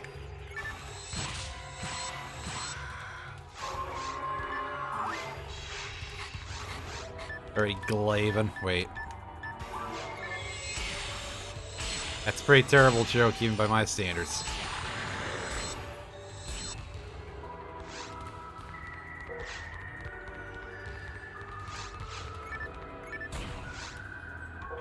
Crack these open.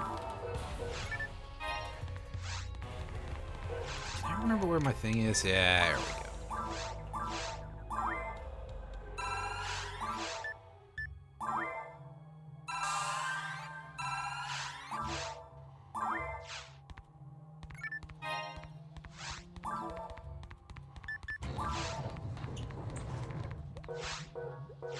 I don't think this is the direction we want to go. We'll go back there in a moment if it is, but...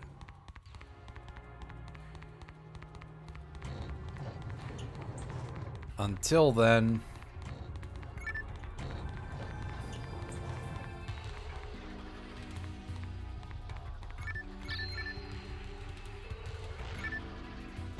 Oh hey, yeah, no visual effects because we're at full HP. Full HP, I almost said. I'm not from a part of the world where that's the dialect.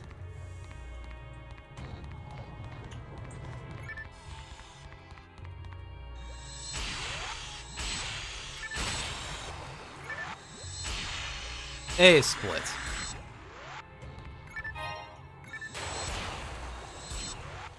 I wasn't even trying for that one. How about that?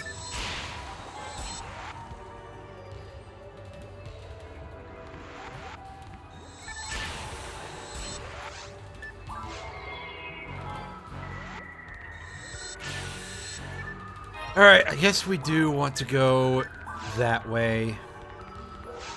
Unless that red door is open, but I don't think it is. Dang it!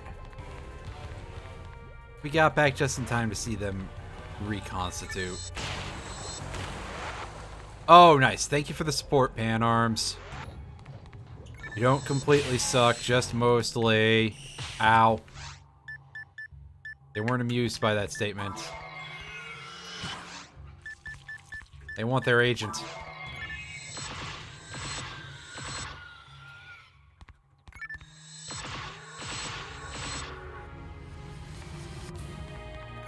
Meanwhile, there's a voice in the background being like, you guys don't have a fucking agent. What are you talking about?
Let's throw one of these out here for a little bit of extra damage here.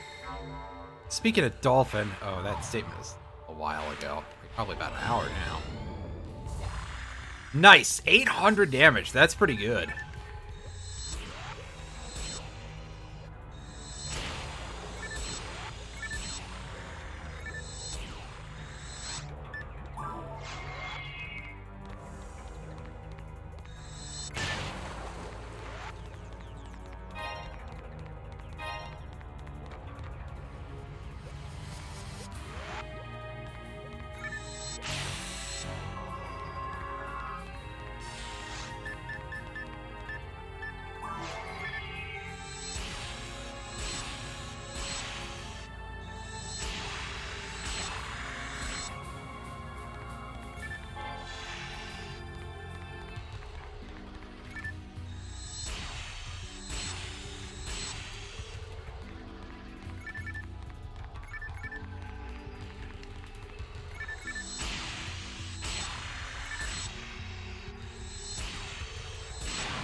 Ooh, repeater with an unknown ability. Unfortunately, I'm pretty sure that the one we have is just still going to end up being a better piece of real estate.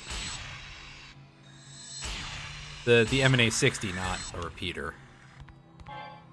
The one of those we have is pretty much useless.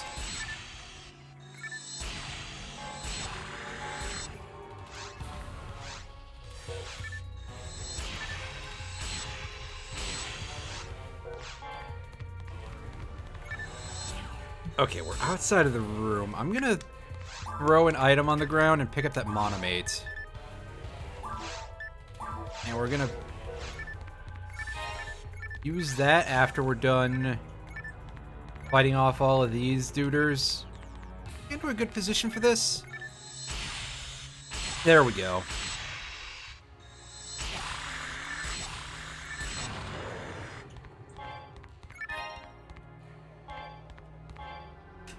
Oh, hey, a star atomizer. That is a much better sell item than anything I could probably throw in there.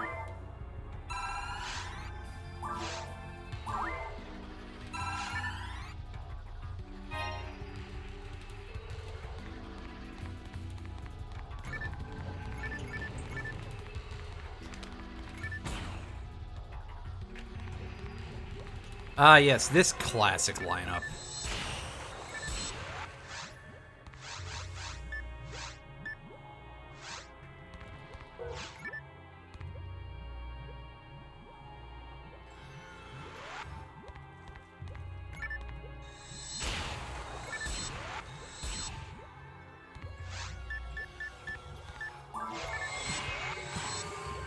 Oh yeah, I don't think I've ever had that be a thing that I could show off here.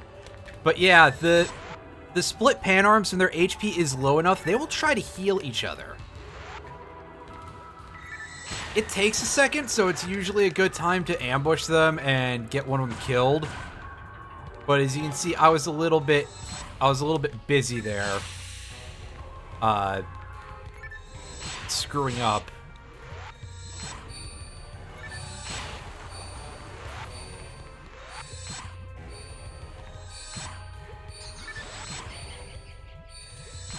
Land the shot. It's point blank range. Come on, man.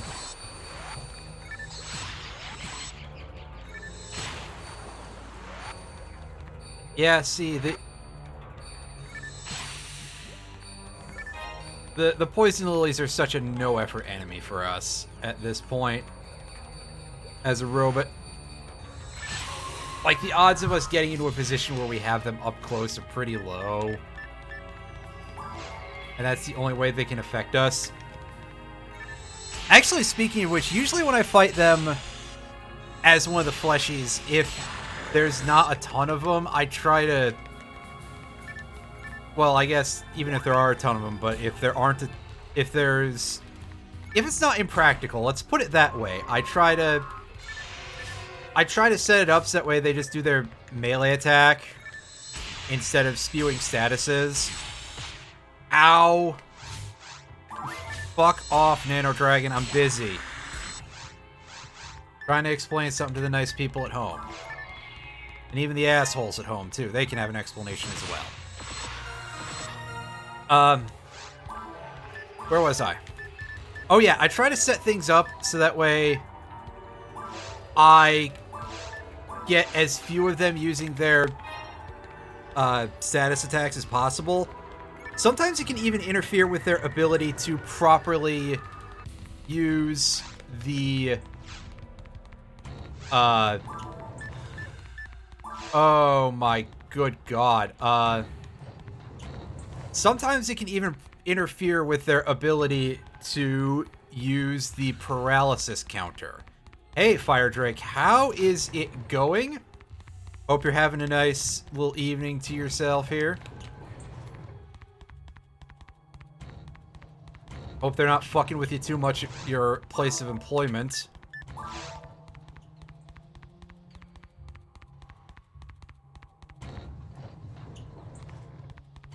Meanwhile, I need to figure out where this thing is. Is there somewhere on this map that I haven't explored yet? But there is.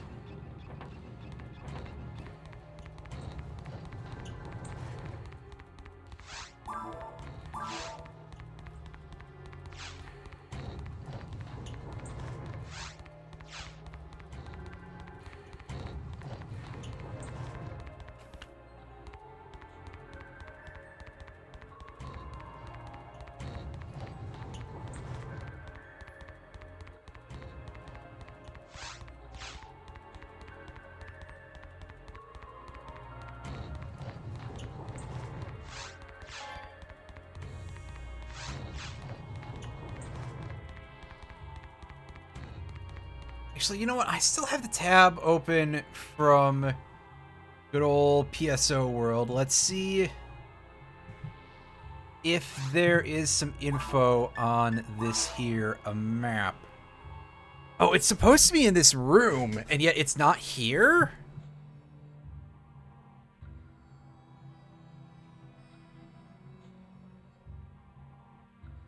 Did I goof up somewhere? Oh, no, I see it. It's, like, embedded in the wall. Okay. Literal blackouts and figurative fires. Boy, oh boy. Yeah, you sound like you're busy. Alright, well, we're going to use our worst judgment here, and we're just gonna telepipe instead of taking the free exit to the ship.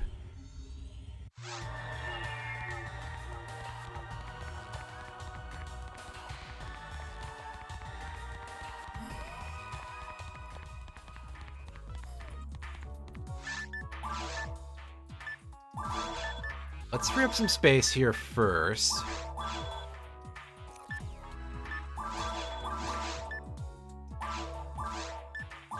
Does this glaive have anything of note? It does have some percents. That could be quite useful in the mines. Especially if we don't get rolled down. The odds are pretty good that I'm not gonna, like, try too hard for that thing. But, neat. Okay, so... Repeater goes for sale. I think the lock gun is probably just gonna get stashed.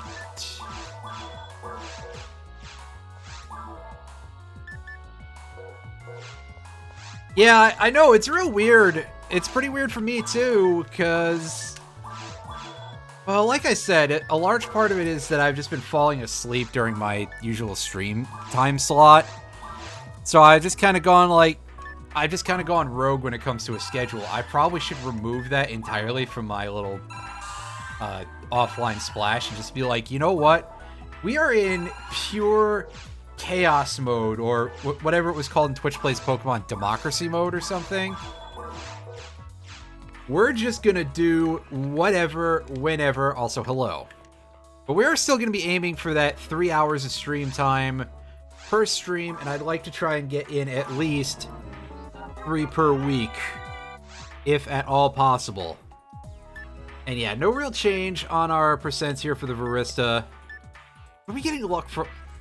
Oh, does the Vice give 5 luck? I didn't know that. No need for that.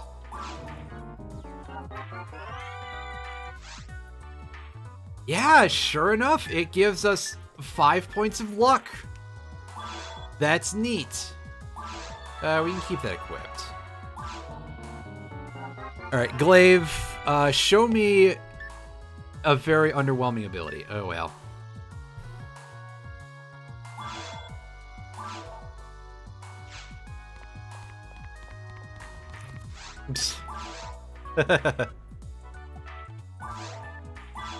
Well, it's neat that you got something going there, I guess.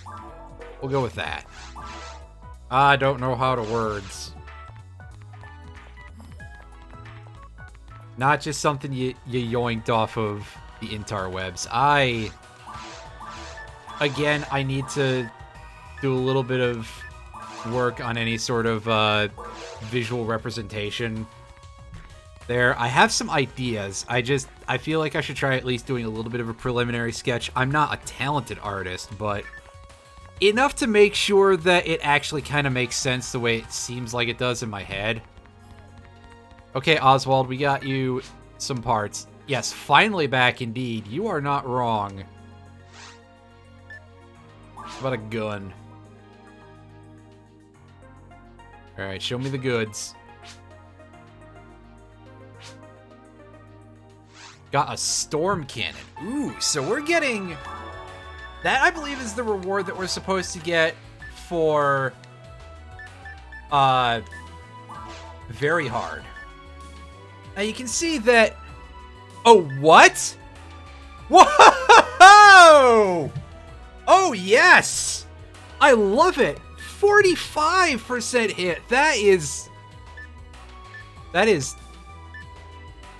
fucking gigantic! That... Wow, okay, I was expecting it to be all zeros? But it's got 25% A-Beast and 45% hit. That's pretty slick. Have I seen Dino Fury? I have not.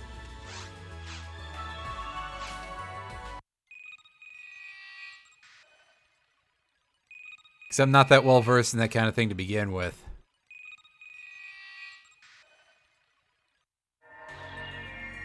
Oh, hey, speaking of seeing things, did anyone in here... Oh, I don't care if you spoil it. That's fine. Did anyone in here catch the Pokemon Direct, or whatever they're called? I think Pokemon Direct is the name they give to that.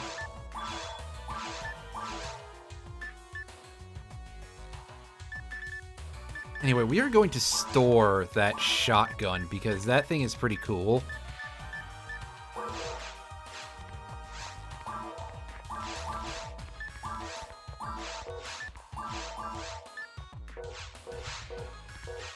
Only saw the Twitter announce. There's some kind of interesting stuff. I like the new past Paradox Pokemon they've added.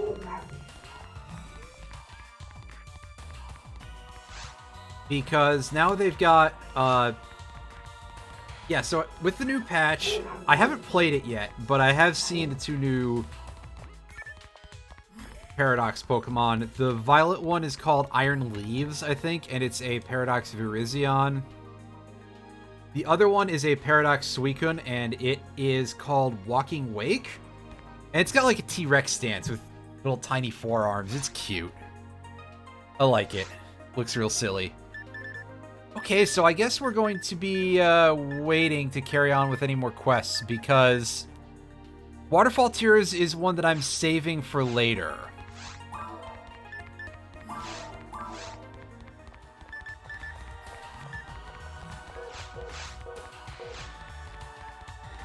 Because it is tied to a little string of these quests, and I don't want to fuck anything up. Once you get further into the game and beat all the side quests, you can actually replay them. But until then, I don't want to risk screwing anything up because there's a fairly nice free rare weapon at the end of that string of things, and it might be pretty handy to have for when we round off the game. And if nothing else, just to show it off and be like, hey, yeah, you can get this. Yeah, I admit that I'm a little bit salty about it because I was trying to get it when I first went through the game on normal mode offline, and apparently at some point I actually screwed up something while doing the quest line in the main run through, and the game was just like, yeah, you're not going to be able to get that on this difficulty. So ultimately, although I'm going to try to not be too booty blasted if we can't show it off, I'm still going to make as much effort as I can to show it off. So yeah. But hey, we're doing the main run now so we can check out these info capsules again. Wow, this cave is a treasure trove of discoveries. It sure is. Creatures that have never been seen by people. Completely unknown animals. Like mutant forms of the native animals. Perhaps the government has kept this a secret. It's possible, but for what purpose? Probably to not scare the shit out of people, but I don't know, that may just be me. Yeah, pretty much. That's not entirely wrong. Also, look at that animation. That's pretty nice for no frames. Like any Tales of game. I freely admit that my Tales experience is extremely limited. I have a not small amount of Tales games in my possession. And by that, I mean I have Tales of the Abyss for PS2. I have another PS2 Tales game, Tales of Legendia, I think? Or I don't know. It's not Tales of Symphonia. I know that. And I have Tales of Grace's F for the PS3. I want to say that I own Vesperia in some form or another, but I could be wrong about that. Tales of Symphonia is one that I would like to try to get, I suppose, because people do seem to love Tales of Symphonia quite a bit. But that pretty much just applies to the GameCube version, and I assume that that is disgustingly expensive. Be careful of the poison lily's toxic spit. Yeah, I don't think that's going to be a problem for us. We're a robot. A robot with a comically oversized pistol. You see, Ivan. I can't. I'm just a character from a meme.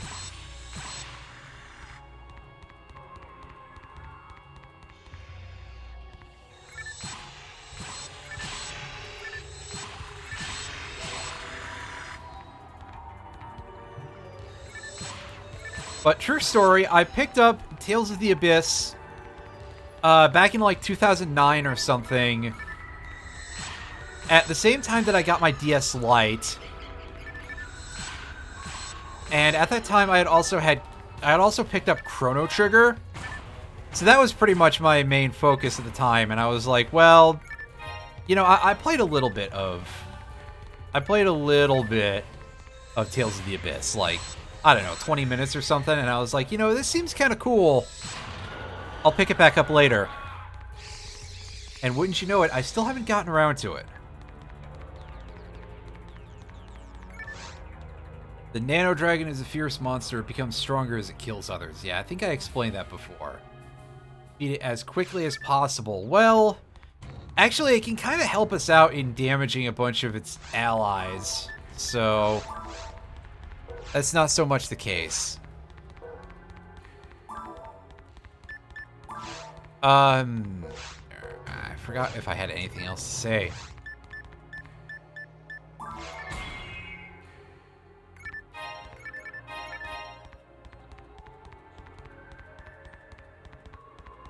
Oh, neat.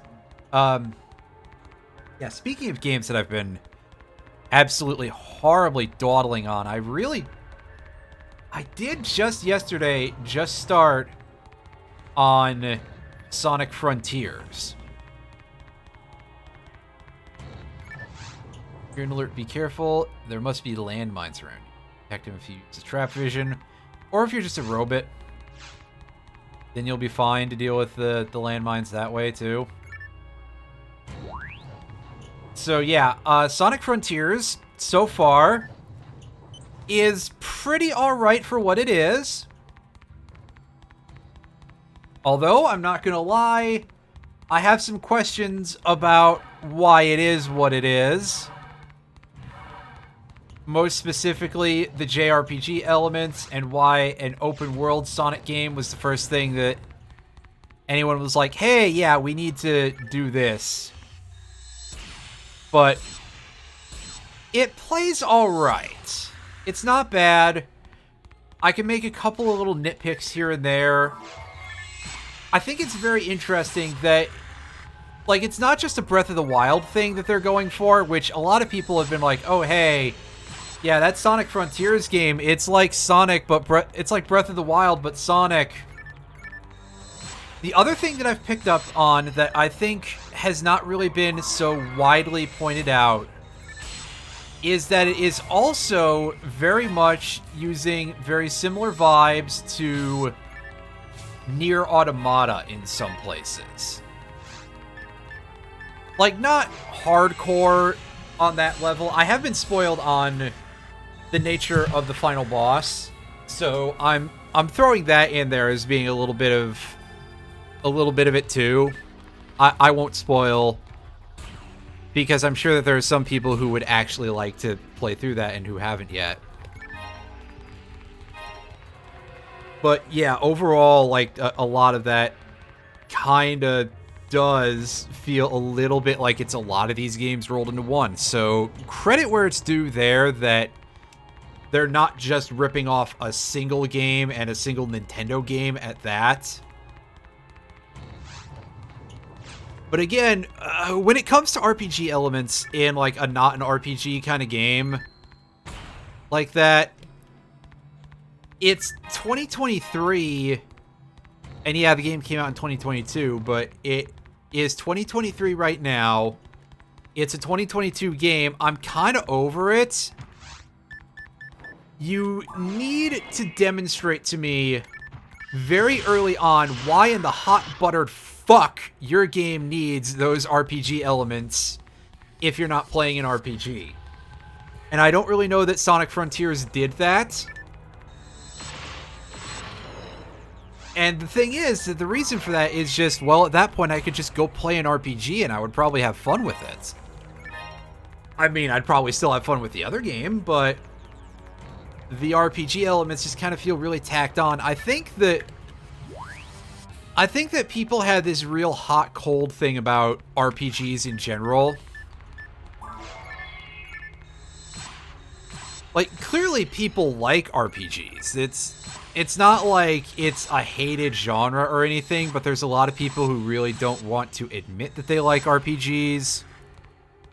And there's a lot of people who don't read half of the text in these games.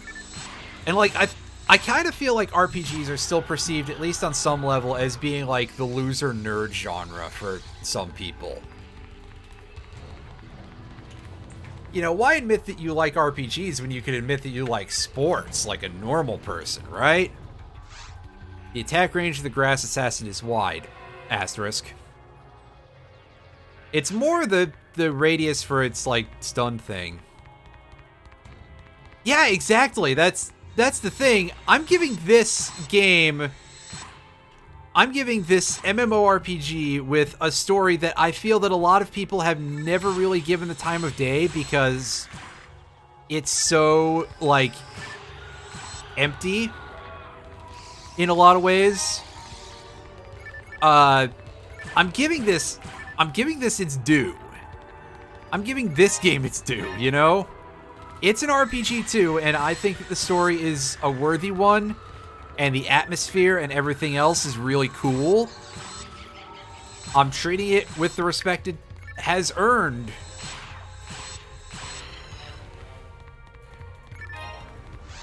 And I also admit that there are times when sometimes reading all the text can feel like really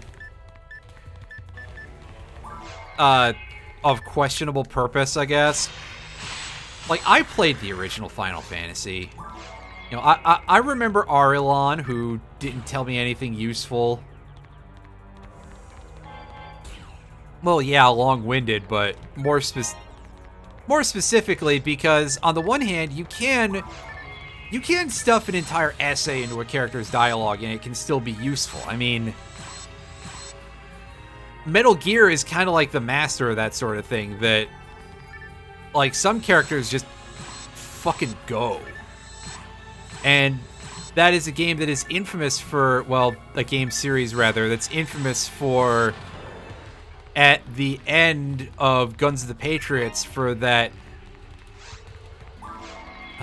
it's the Patriots? Yeah, Guns of the Patriots. At the end of Metal Gear Solid 4, we'll put it that way. We'll put it the way that we can all kind of understand. That game is infamous for its, like, hour-and-a-half post-credits cutscene in MGS4. And that absolutely is... That whole series is absolutely one where people just don't shut up. But on the other hand, it's never wasted.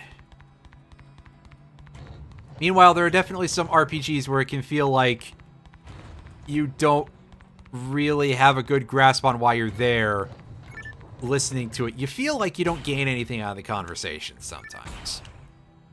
And I can dig that. But if you want to just throw out the entire genre over that, well, I mean, come on. There's plenty of these games with really good characters. This one is not so much of one because, admittedly, PSO 1, at least, is not a very character-driven game. Like, I guess, what do you expect? An MMORPG, especially early on, having a lot of plot seems really strange, but it's more to the point that, yeah, there's this dense world building, but, like, all of these people are completely invisible. You can basically go the entire game talking to, like, 3 dudes. And yet still take in a bunch of world building and atmosphere and all this other stuff.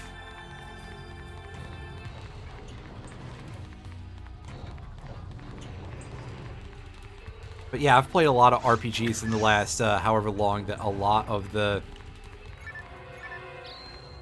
text is really a lot of the writing is really good in general. I've been playing a fair bit of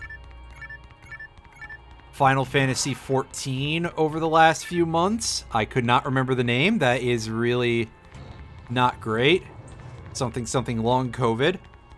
And 14 has absolutely goddamn fantastic writing.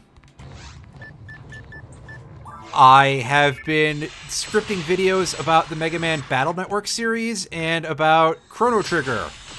So again, it's another couple of games that have really great writing all around. Most of the time. A couple of the Battle Network games do kind of suck at that, though. I won't lie. Battle Network 4 being the most infamous of all in that regard, but yeah. Still some pretty nice stuff. A lot of actually very interesting plots. Actually, I feel like I like one of the plots in Battle Network that a lot of people give some of the most shit,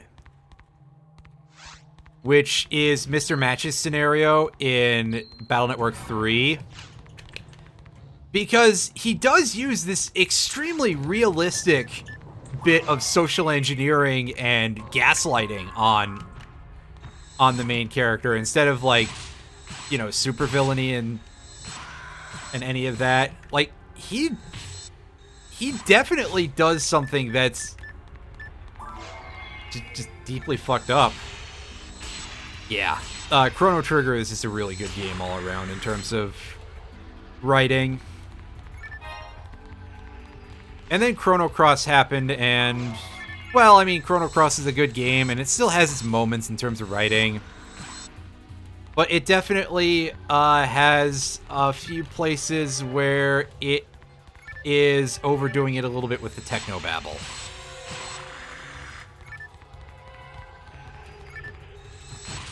Asterisk, magical technobabble. And not really making a whole lot of sense. Yeah, there you go. I think that's a good way to summarize it. It's not a good sequel. And a lot of that is not even just due to the fact that, oh yeah, they basically have a lot of magic technobabble for a lot of arcs. It's more the fact that I don't want to use the phrase openly pisses on for this too much. Let's check this info capsule here. Evil sharks attack in obvious straight movement patterns. Don't get surrounded. Yeah.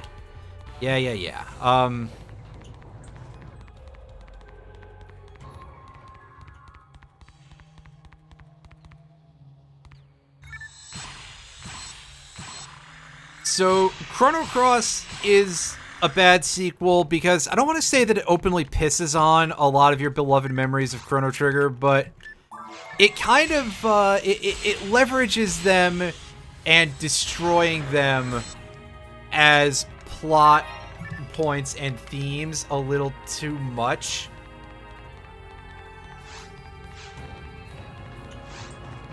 I don't know that I would agree on that point either from Mr. Croshaw. I haven't seen that particular piece of media. I don't really watch a lot of, or listen to, or otherwise consume much of Ben Croshaw's, Yahtzee's material.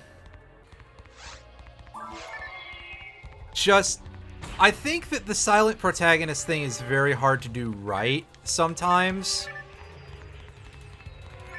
And there have definitely been some very good games that have used it. Again, Chrono Trigger, Chrono Cross in its own right, Earthbound. Earthbound uses it to particularly humorous effect. Very specifically, also, when you encounter Frank for the first time, and he's like, "Hey, come on, Ness, can't you even say your name?" Of course, he doesn't say your name back because he doesn't know who you are. And of course, Ness literally can't because he's a silent protagonist. So there's a little bit of humor to it in how it's used.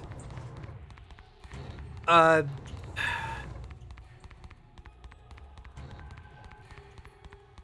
silent protagonist is definitely something that has to be done carefully, but there's absolutely a world of story types where that sort of thing is fine. Like, Pokemon is a good one. We had, Scarlet and Violet. I should at least give them both equal billing because, yeah, even though they're technically the same game, I think that those games did have a pretty good plot and a lot of, really good character stories to it, but it also had a silent protagonist, and I don't think it hindered the game any in that regard.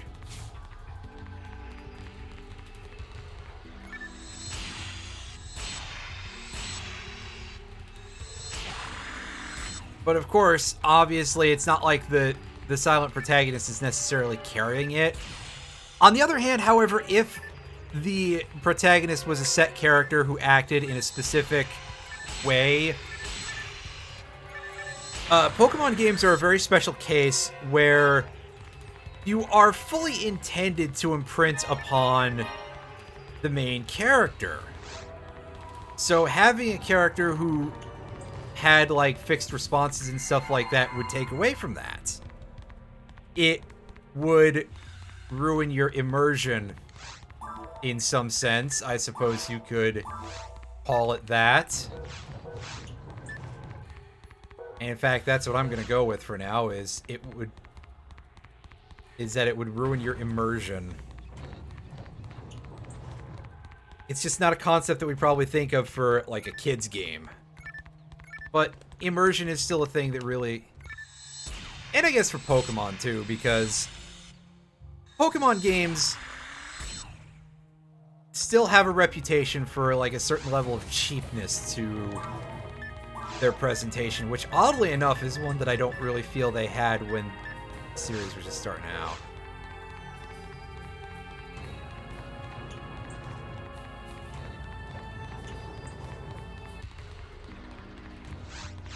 Oh, I haven't played a Shining Force game in any extensive manner, like, ever.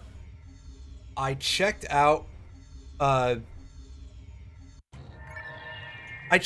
of the Shining Force games when Nintendo announced the Switch Online Plus expansion pack. And that was one of the Genesis games that was announced for it. Because I was there under the apprehension of, like, oh yeah, maybe this will be an affordable thing, or at least reasonably priced, and then it turned out to be $50 a year, which, as a step up from $20 a year for a couple of N64 games that, from what I've been informed, they don't necessarily emulate that great. Maybe that's been improved since. And some Genesis games that we all own already many times over, probably because of getting them on Steam sale for like $1. It wasn't quite as attractive as I'd hoped it would be. Although, I suppose they have been doing some stuff to try to improve the value for money for the expansion pack. I believe that we have GBA games coming to the Switch Online expansion pack. Again, I'm not going to shell out $50 for it, but hey, they're trying at least. You gotta give them some credit there. And then I remember stock of Metroid Prime Remaster physical copies, and I'm like, no, you fucking don't have to give them any credit for shit. Nintendo can eat my grundle. Ah, yes, here we go. They're teaching us, I guess, about the Puffwheelie slime. And by teaching us about it, I mean they're saying, oh, they do melee. That's not good for the range characters. It does not change anything, especially if you've built yourself properly. Actually, with how a lot of the Force's magic is, they thrive in melee combat, provided they can end a fight real fast. Excuse me. Oh, GBA is already on Switch Online? Oh, well. Big oops to whatever I said there.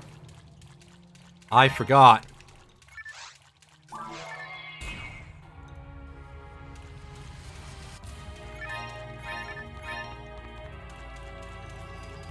Actually, yeah, oh, nice spike there. I even turned the fucking game down earlier, damn it.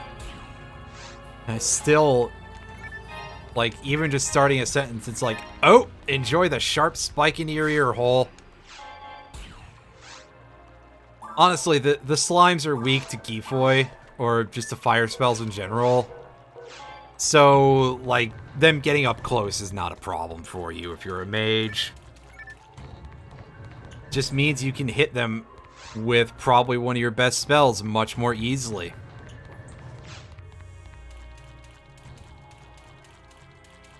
Yeah, just rolling back a little bit to what Fire Drake said. Yeah, don't want to dump the hours into a strategy RPG again right now. Or possibly ever. Yeah, strategy RPGs do take forever. I haven't gotten around to playing... I have not gotten around to playing Fire Emblem Three Houses. I forget if I bought that last year or the year before. I think it was last year. Pardon my yawn. But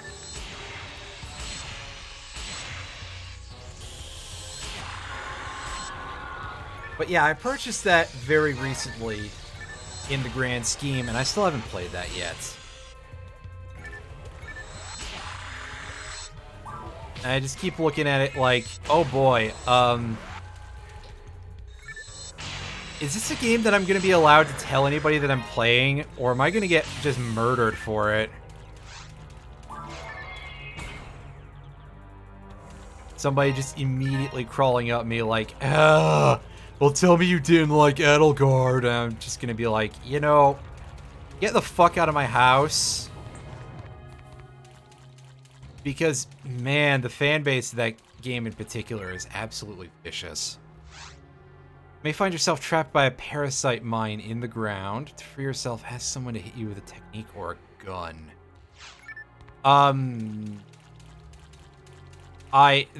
That's a terrible description.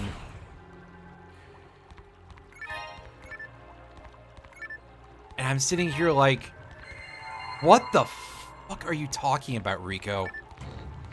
And I'm pretty sure that what she's referring to is that there will be like these traps that have like a pressure plate under them. And if you stand on it, it closes up around you.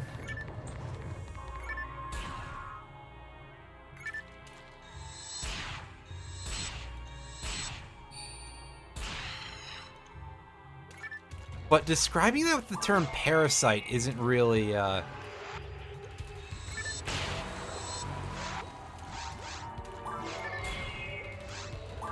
isn't really what I would do.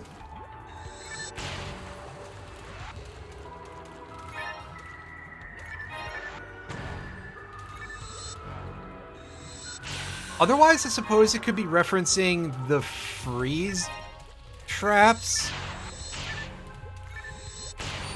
But again, I wouldn't really call that anything to do with the parasite.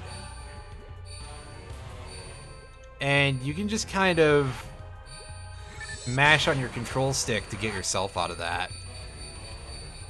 Which I mentioned earlier in the stream, but nobody was here, so...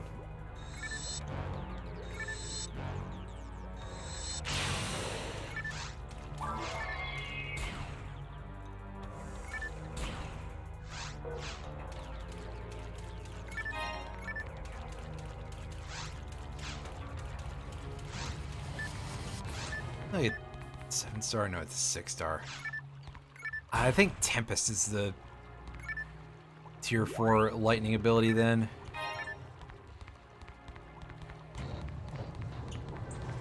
I no longer remember. Wow. Things that escape you. They are many.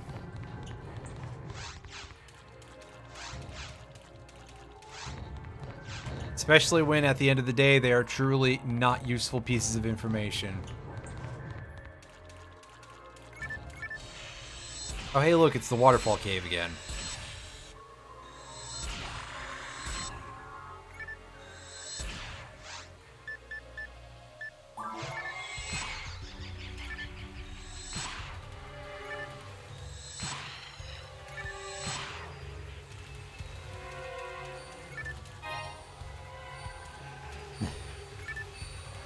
I just like doing this as a humiliation technique because really...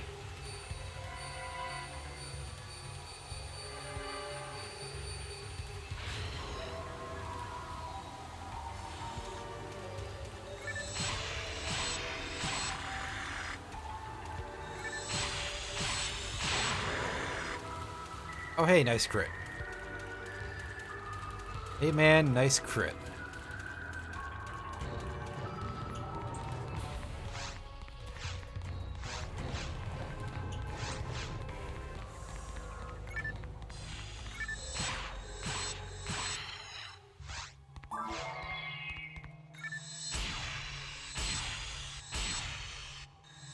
And yeah, we've really got to explore every corner of this second floor in order to make sure that we find the pillar.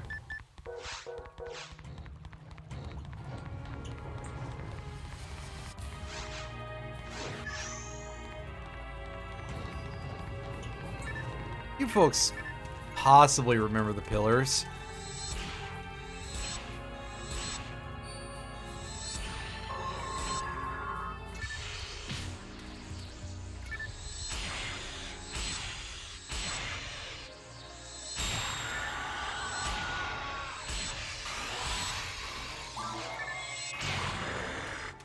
Nice, we got buffs. Just for, like, doing stuff. Hey. Got safe for us. I know that Pioneer 1 had some strange aspects to it. In the data that I procured, the consumption rate was much higher than the population. Perhaps there were a lot of non-registered citizens aboard.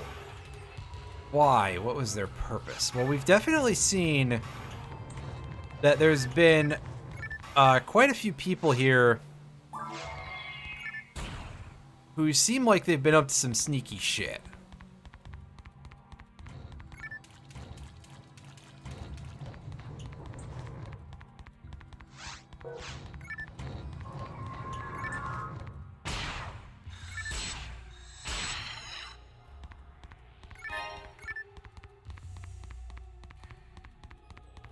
But yeah, this is just a dead end. We can see the pillar from over in that one place, though.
And there are a... Oh, okay, they're not that badly hit. What you got for us? Ever imagine that trap would look like a switch? How devious. Yeah, we've seen how that works already. And I mean, these things really are just kind of shaped like landmines.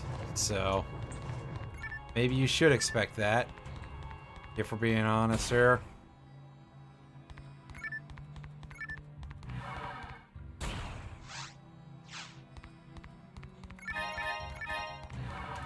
Alright, we found the pillar. So we don't have to spend too much time doing this, if necessary.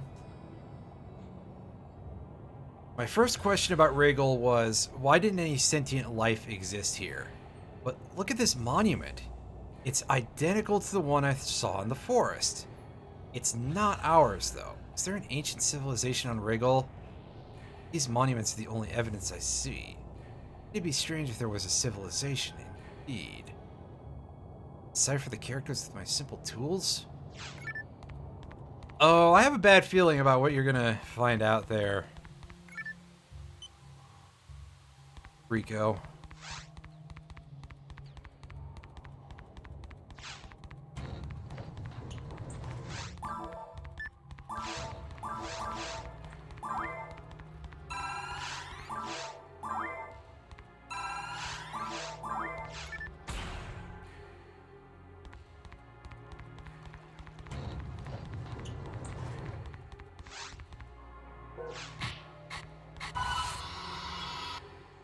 Put on our buffs. Because now that we've run out of monomates, there's definitely going to be a absolute guarantee of a chance that we're going to leave this dungeon at one point to go restock. We want to buff out that mag stats as high as possible. And we're putting it all in strength, baby. That's all we need right now. Is attack power. You can already hit stuff pretty good. You saw Harpy's Feather Duster on... Has that been unbanned? Yeah, I guess it has.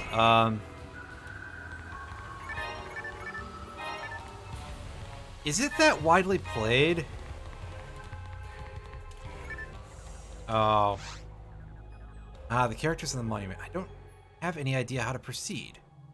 Need more samples. Well, you only get 3, spoiler alert. Oh yeah, I don't need to spoil everything now. I can just...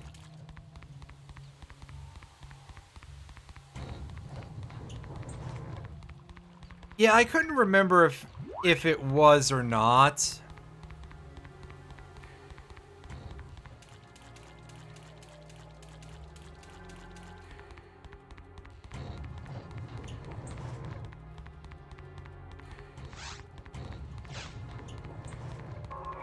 Like, for some reason, I think I remember there was this weird case where it was like Harpy's Feather Duster got unbanned, but maybe Heavy Storm didn't. I'm not saying that's what it was, but that seems like something I... Okay, yeah, so Heavy Storm is not unbanned. As I'm sitting here, like, is there a secret tech that I don't remember off the top of my head where it's like Heavy Storm would be a better play in certain decks than Harpy's Feather Duster?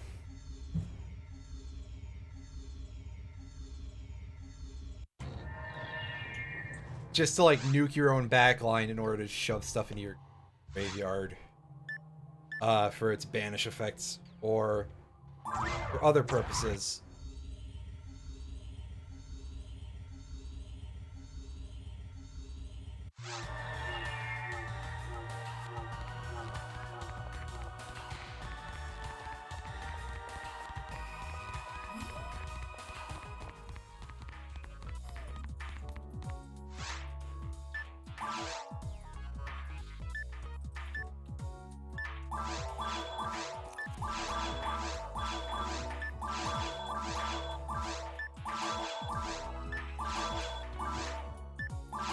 And yeah, Giant Tornade is definitely, oh gee, I hope there wasn't a desk slam noise there. If so, oops. Giant Tornade is definitely something that is on the really gross side. Cold Wave, honestly, has been something that I'm kind of surprised they did to begin with. Like, Cold Wave was always gross.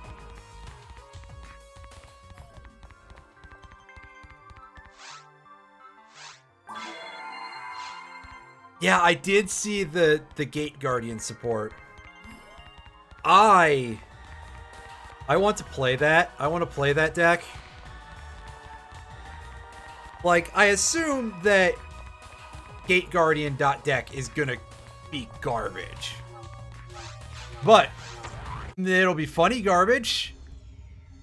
I just have, like, I feel there is a sort of charm to that type of thing where they just take a complete garbage card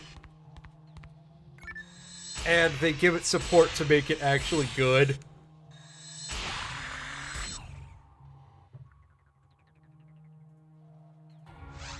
Hug'em is one that got that as well. Perfectly Ultimate Great Moth got a lot of support way back. I think we don't have a Psychic Barrier in our things. So that might be nice to have on hand.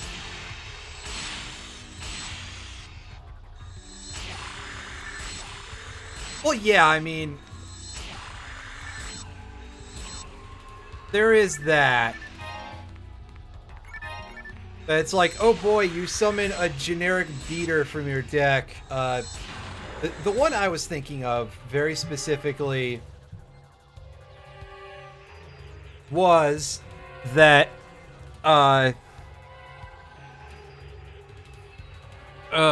one summon, the 12-star fusion that summons a Gate Guardian out of your deck. That one I mean, that's pretty cool and all, but again, Gate Guardian is just a generic level 11 monster. Excuse me, that you can't resummon. What do we got here? Pan arms are a little tricky. They get stronger when they combine. Oh boy, do they. They're really quick when separated. Don't panic, okay? Yeah, they're also really quick to die. So, not too much to worry about there. Yeah, if they'd done the smart thing and made Gate Guardian a fusion to begin with... I mean, contact fusion mechanics didn't exist back then. But even if they just made it like a standard poly fusion... It would be fine.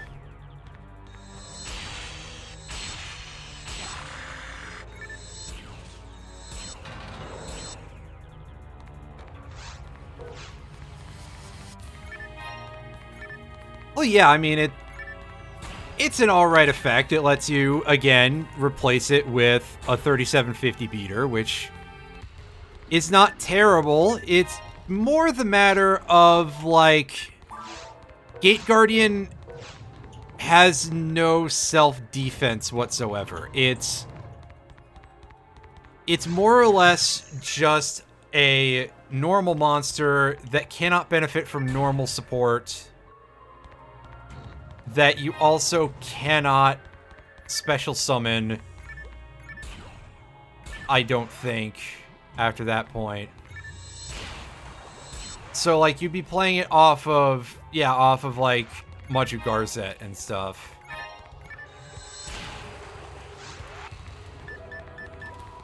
Or anything else that's tribute based off of, tribute and gain effect based off of attack, rather.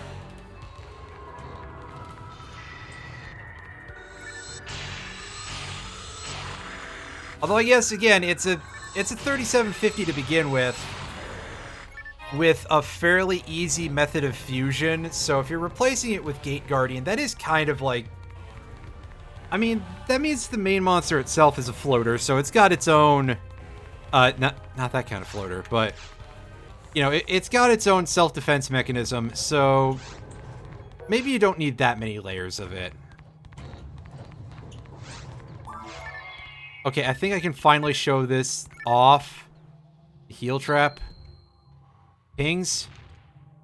And see, it's a little subtle because it doesn't have visual effects at all, which I didn't realize. But our HP, we regained those 8 HP real damn fast. Oh yeah, that's a good point. You can summon another of the Gate Guardian fusions through that, huh? Because it's just looking for less than 12, right?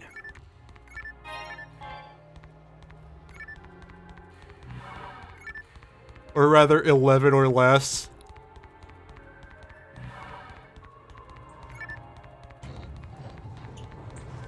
Yeah. That's a problem that they chose to use that as the wording instead of must first be special summoned by blah blah blah. That kind of bites.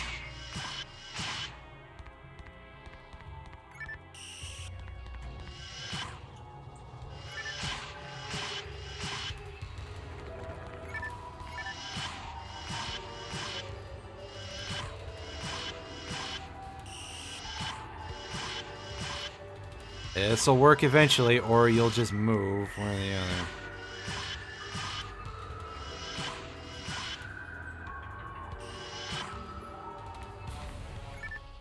I try like manipulating it by getting close to it.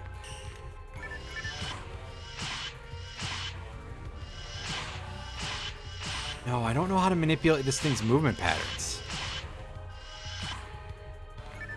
Yeah, I saw that in the rules and I was like, that's pretty cute. That's a nice touch. Thrice per turn. Good choice of rules text there. Ooh, an amplifier of Gifoy. Again, completely useless for us, but still neat. Just die already, you. Actually, I'm gonna try doing things this way. We're gonna try for... Okay, yeah, so I guess that was a trick, is just to optimize accuracy that way. As we sit here using probably our worst attacking weapon to deal with that thing. Ah, good, we got another one.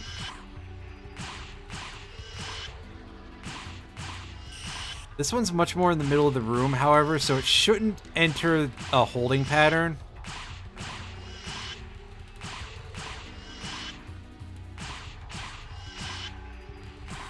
Oh, I was gonna say, don't be an asshole.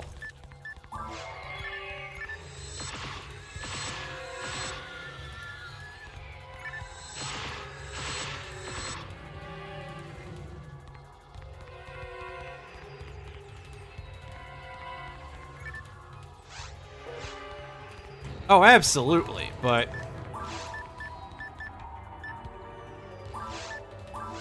we're just gonna drop that. I mean, it's cool that we got it, but it's never gonna be of any use to us.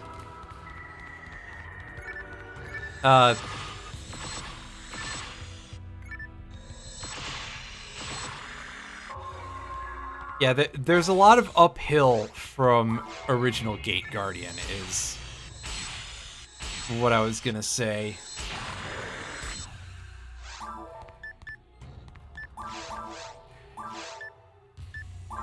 Dimates and... Okay, good. We still have monomates. I was like, did I run out of those at some point?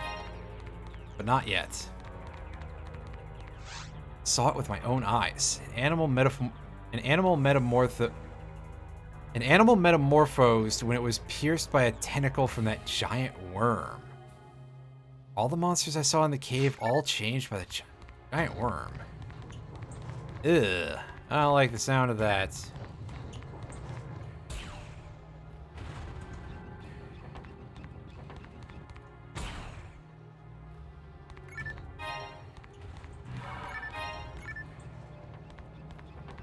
Good option for making UFO-roid fighter. Yeah, I guess there are a couple of, like, very specific niche uses that you want for just, like, dumping a level 11 monster or stuff of that nature.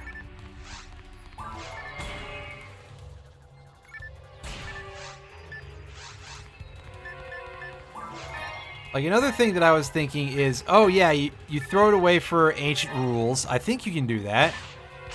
I forget. Actually, maybe you can't.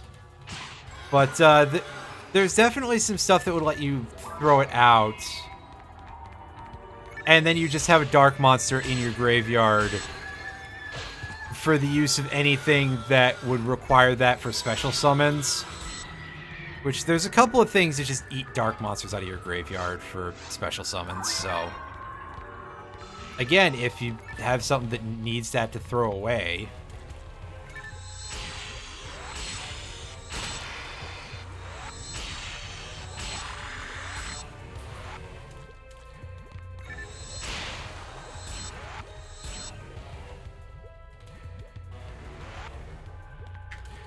You said Star Eater, and my brain processed it as Level Eater. I was like, wait a second. Oh, Level Eater. What an amazingly disgusting card that was.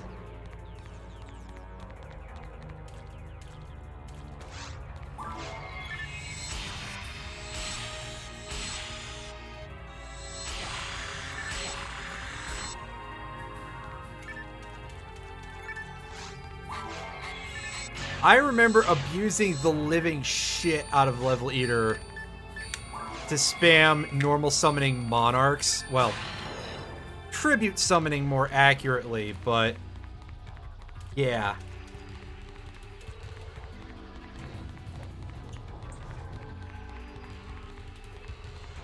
I think that would be a useful thing, but I wonder if that would be like too big of an effect change for them to okay it as an errata. Because it does seem like Konami at least has some semblance of, like, we want to keep very close to the original on some level.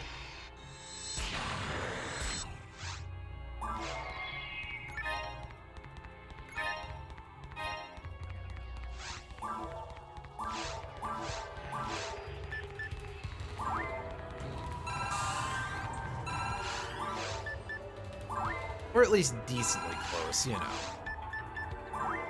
Alright. We're here at the boss. I feel fairly confident we have Escape Doll. But even then, I should warn you, we might die here. This upcoming boss is not easy. So we're gonna throw down a telepipe in case we get our asses handed to us in order to shorten the journey.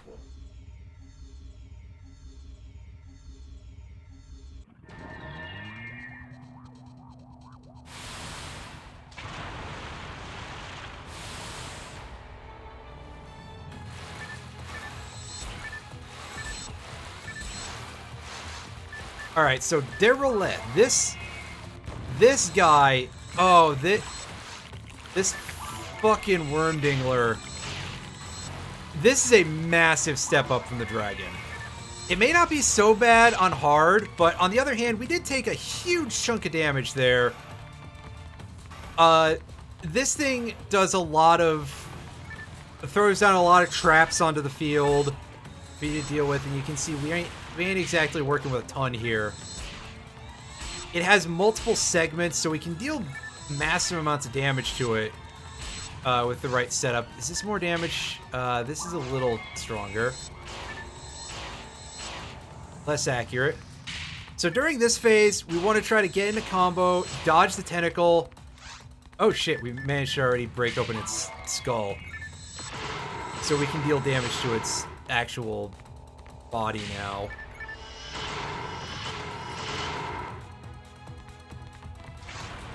Don't worry, it's not dead yet. That would be a little beyond the pale.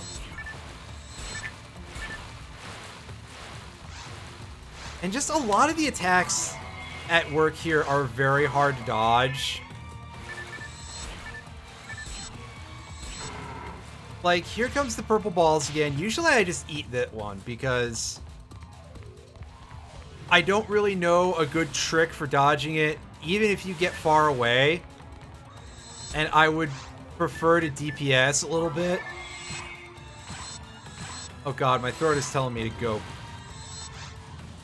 do whatever I said to Nintendo earlier.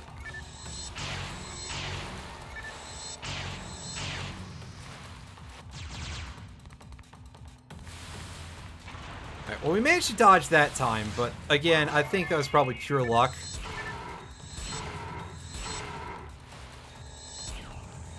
Alright, we get another phase of this. Alright, take out the Vice. And we're gonna berserk a little bit. We're gonna go whole hog here on the damage. And we're gonna die for it. I thought we had a little more time to do some shenanigans, but I was wrong. Oh shit, it's dead already? Okay, so never mind what I was saying. Apparently, this thing just doesn't have a whole lot of HP if you have the kind of toolkit we do. Perfect use of Escape Doll, really. So, the part that you didn't get to see is that this fight has a second phase where it will turn the lights out. Okay, actually, let me see if I can remember the entire attack pattern here. First thing it does, after that, it does a little bit more of the circling around you. It sinks into the swamp, and then it goes along the ceiling and drops a bunch of rocks on you, which is an attack pattern that I sincerely do not know how to dodge. Like, I don't know what the trick there is. There is a spot where you're safe from it. There is a cheeser. I just don't know. I don't know what it is offhand. I used to know what it was. I don't anymore. After that, it turns the lights out, and it rises up at one end of the raft, and it shoots a sweeping laser at you a few times. And that's kind of a pain in the ass to dodge, because you basically have to go in a fairly perfect circle in order to not get hit by it. If you fuck up the timing, you're gonna get roasted by the laser. It does the circle around you thing. It throws traps. Then the laser comes again, and then it turns the lights back on, and basically the rest of the fight repeats at that point. We were very well armed and had good stats to deal with that fight. Normally, that fight is monstrously awful. It's especially bad when you first get here on normal, because you are very unlikely to have no multi-hit weapons whatsoever, nothing that hits multiple sections. So it just becomes an interminable slog, and it hits so hard that it can be quite difficult to learn what you're doing the first time. And getting the timing, you tend to get obliterated before you can actually hash out the fight. It's a little bit gross. And I'm not just talking about the way it looks. Still, we defeated that handily, and I've got to chalk up most of that really to the power of the M&A6 device. Because that Berserk attack is tremendous in its damage dealing capabilities. Just one of the grossest things we have. Get this piece of shit out of my inventory. Good thing I never have to think about that thing ever again.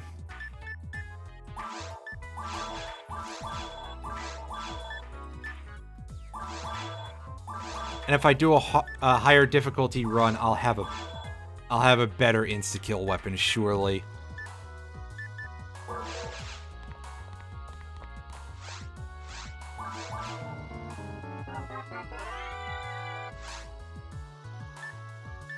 Alright, yeah, that's completely useless, but give me a little bit of cash for it, dude. Alright, restock on these.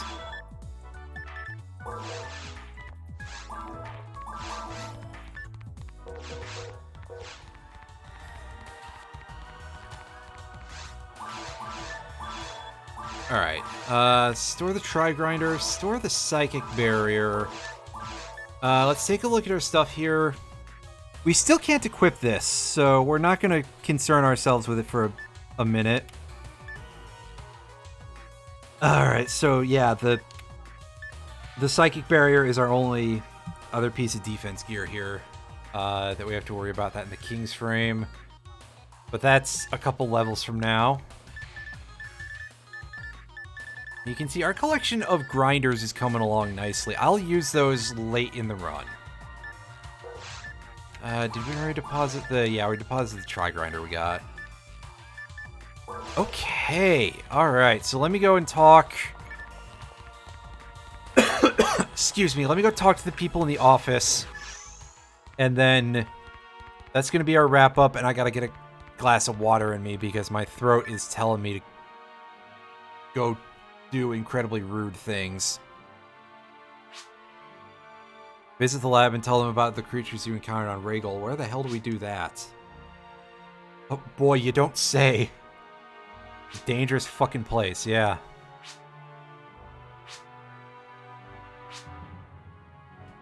Will do, chieftain. Daughter was on Pioneer 1. Yeah, we've already...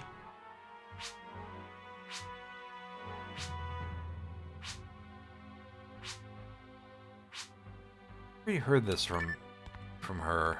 What do these guys have to say? Assuming the monsters you saw in the cave are mutant variations of the native life. Big crustacean. Organs shaped like a needle to inject its sap into other animals. Probably being too hasty, but I think I have a theory. Changing. Find out more about that soon, don't worry. Huge creature caused all those accidents. We should be safe now. Oh, I think there's more going on here, my dude.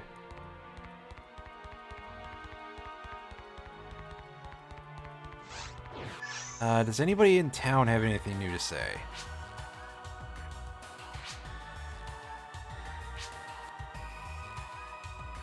Two years, huh? Well, I got bad news. It's gonna be much longer than that in story. Sorry, dude.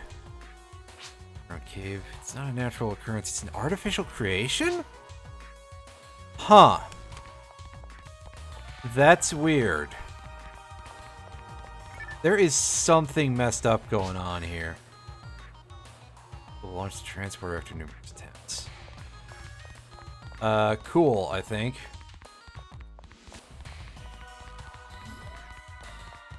Person in the shops. Oh, yeah, you just tell us about the techers still. Nothing new.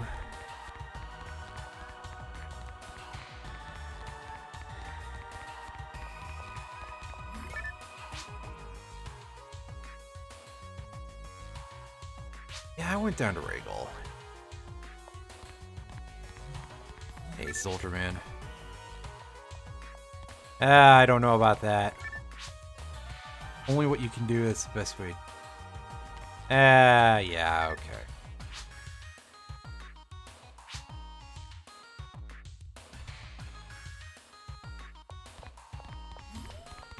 Duly noted, Chief. Nobody in here. Let's take a look at how our quest tree has evolved here. Because we should have unlocked... Yes, we unlocked a couple of quests here. Oh, I didn't know that this was locked behind beating the cave. Letter from Lionel. That's one that we're going to be checking out next time. Knowing one's heart and Dr. Osto's research. That's probably going to be the first thing we do next time. But for the time being, let's go kill one thing real quick and gain a level. I don't remember how many quests there are in this game, as a serious answer. As a joke answer, har har har har har har har har har. That might be a little overdoing it. On my part.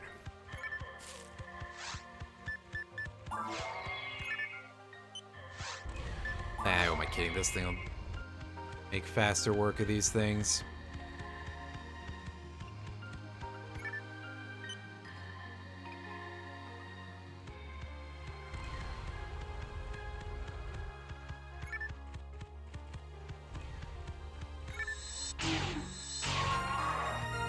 There we go, level 38. A nice, auspicious end to this bit of PSOing. Let's make sure that we save and quit on camera. So that way I have proof of it. Because I'm paranoid now.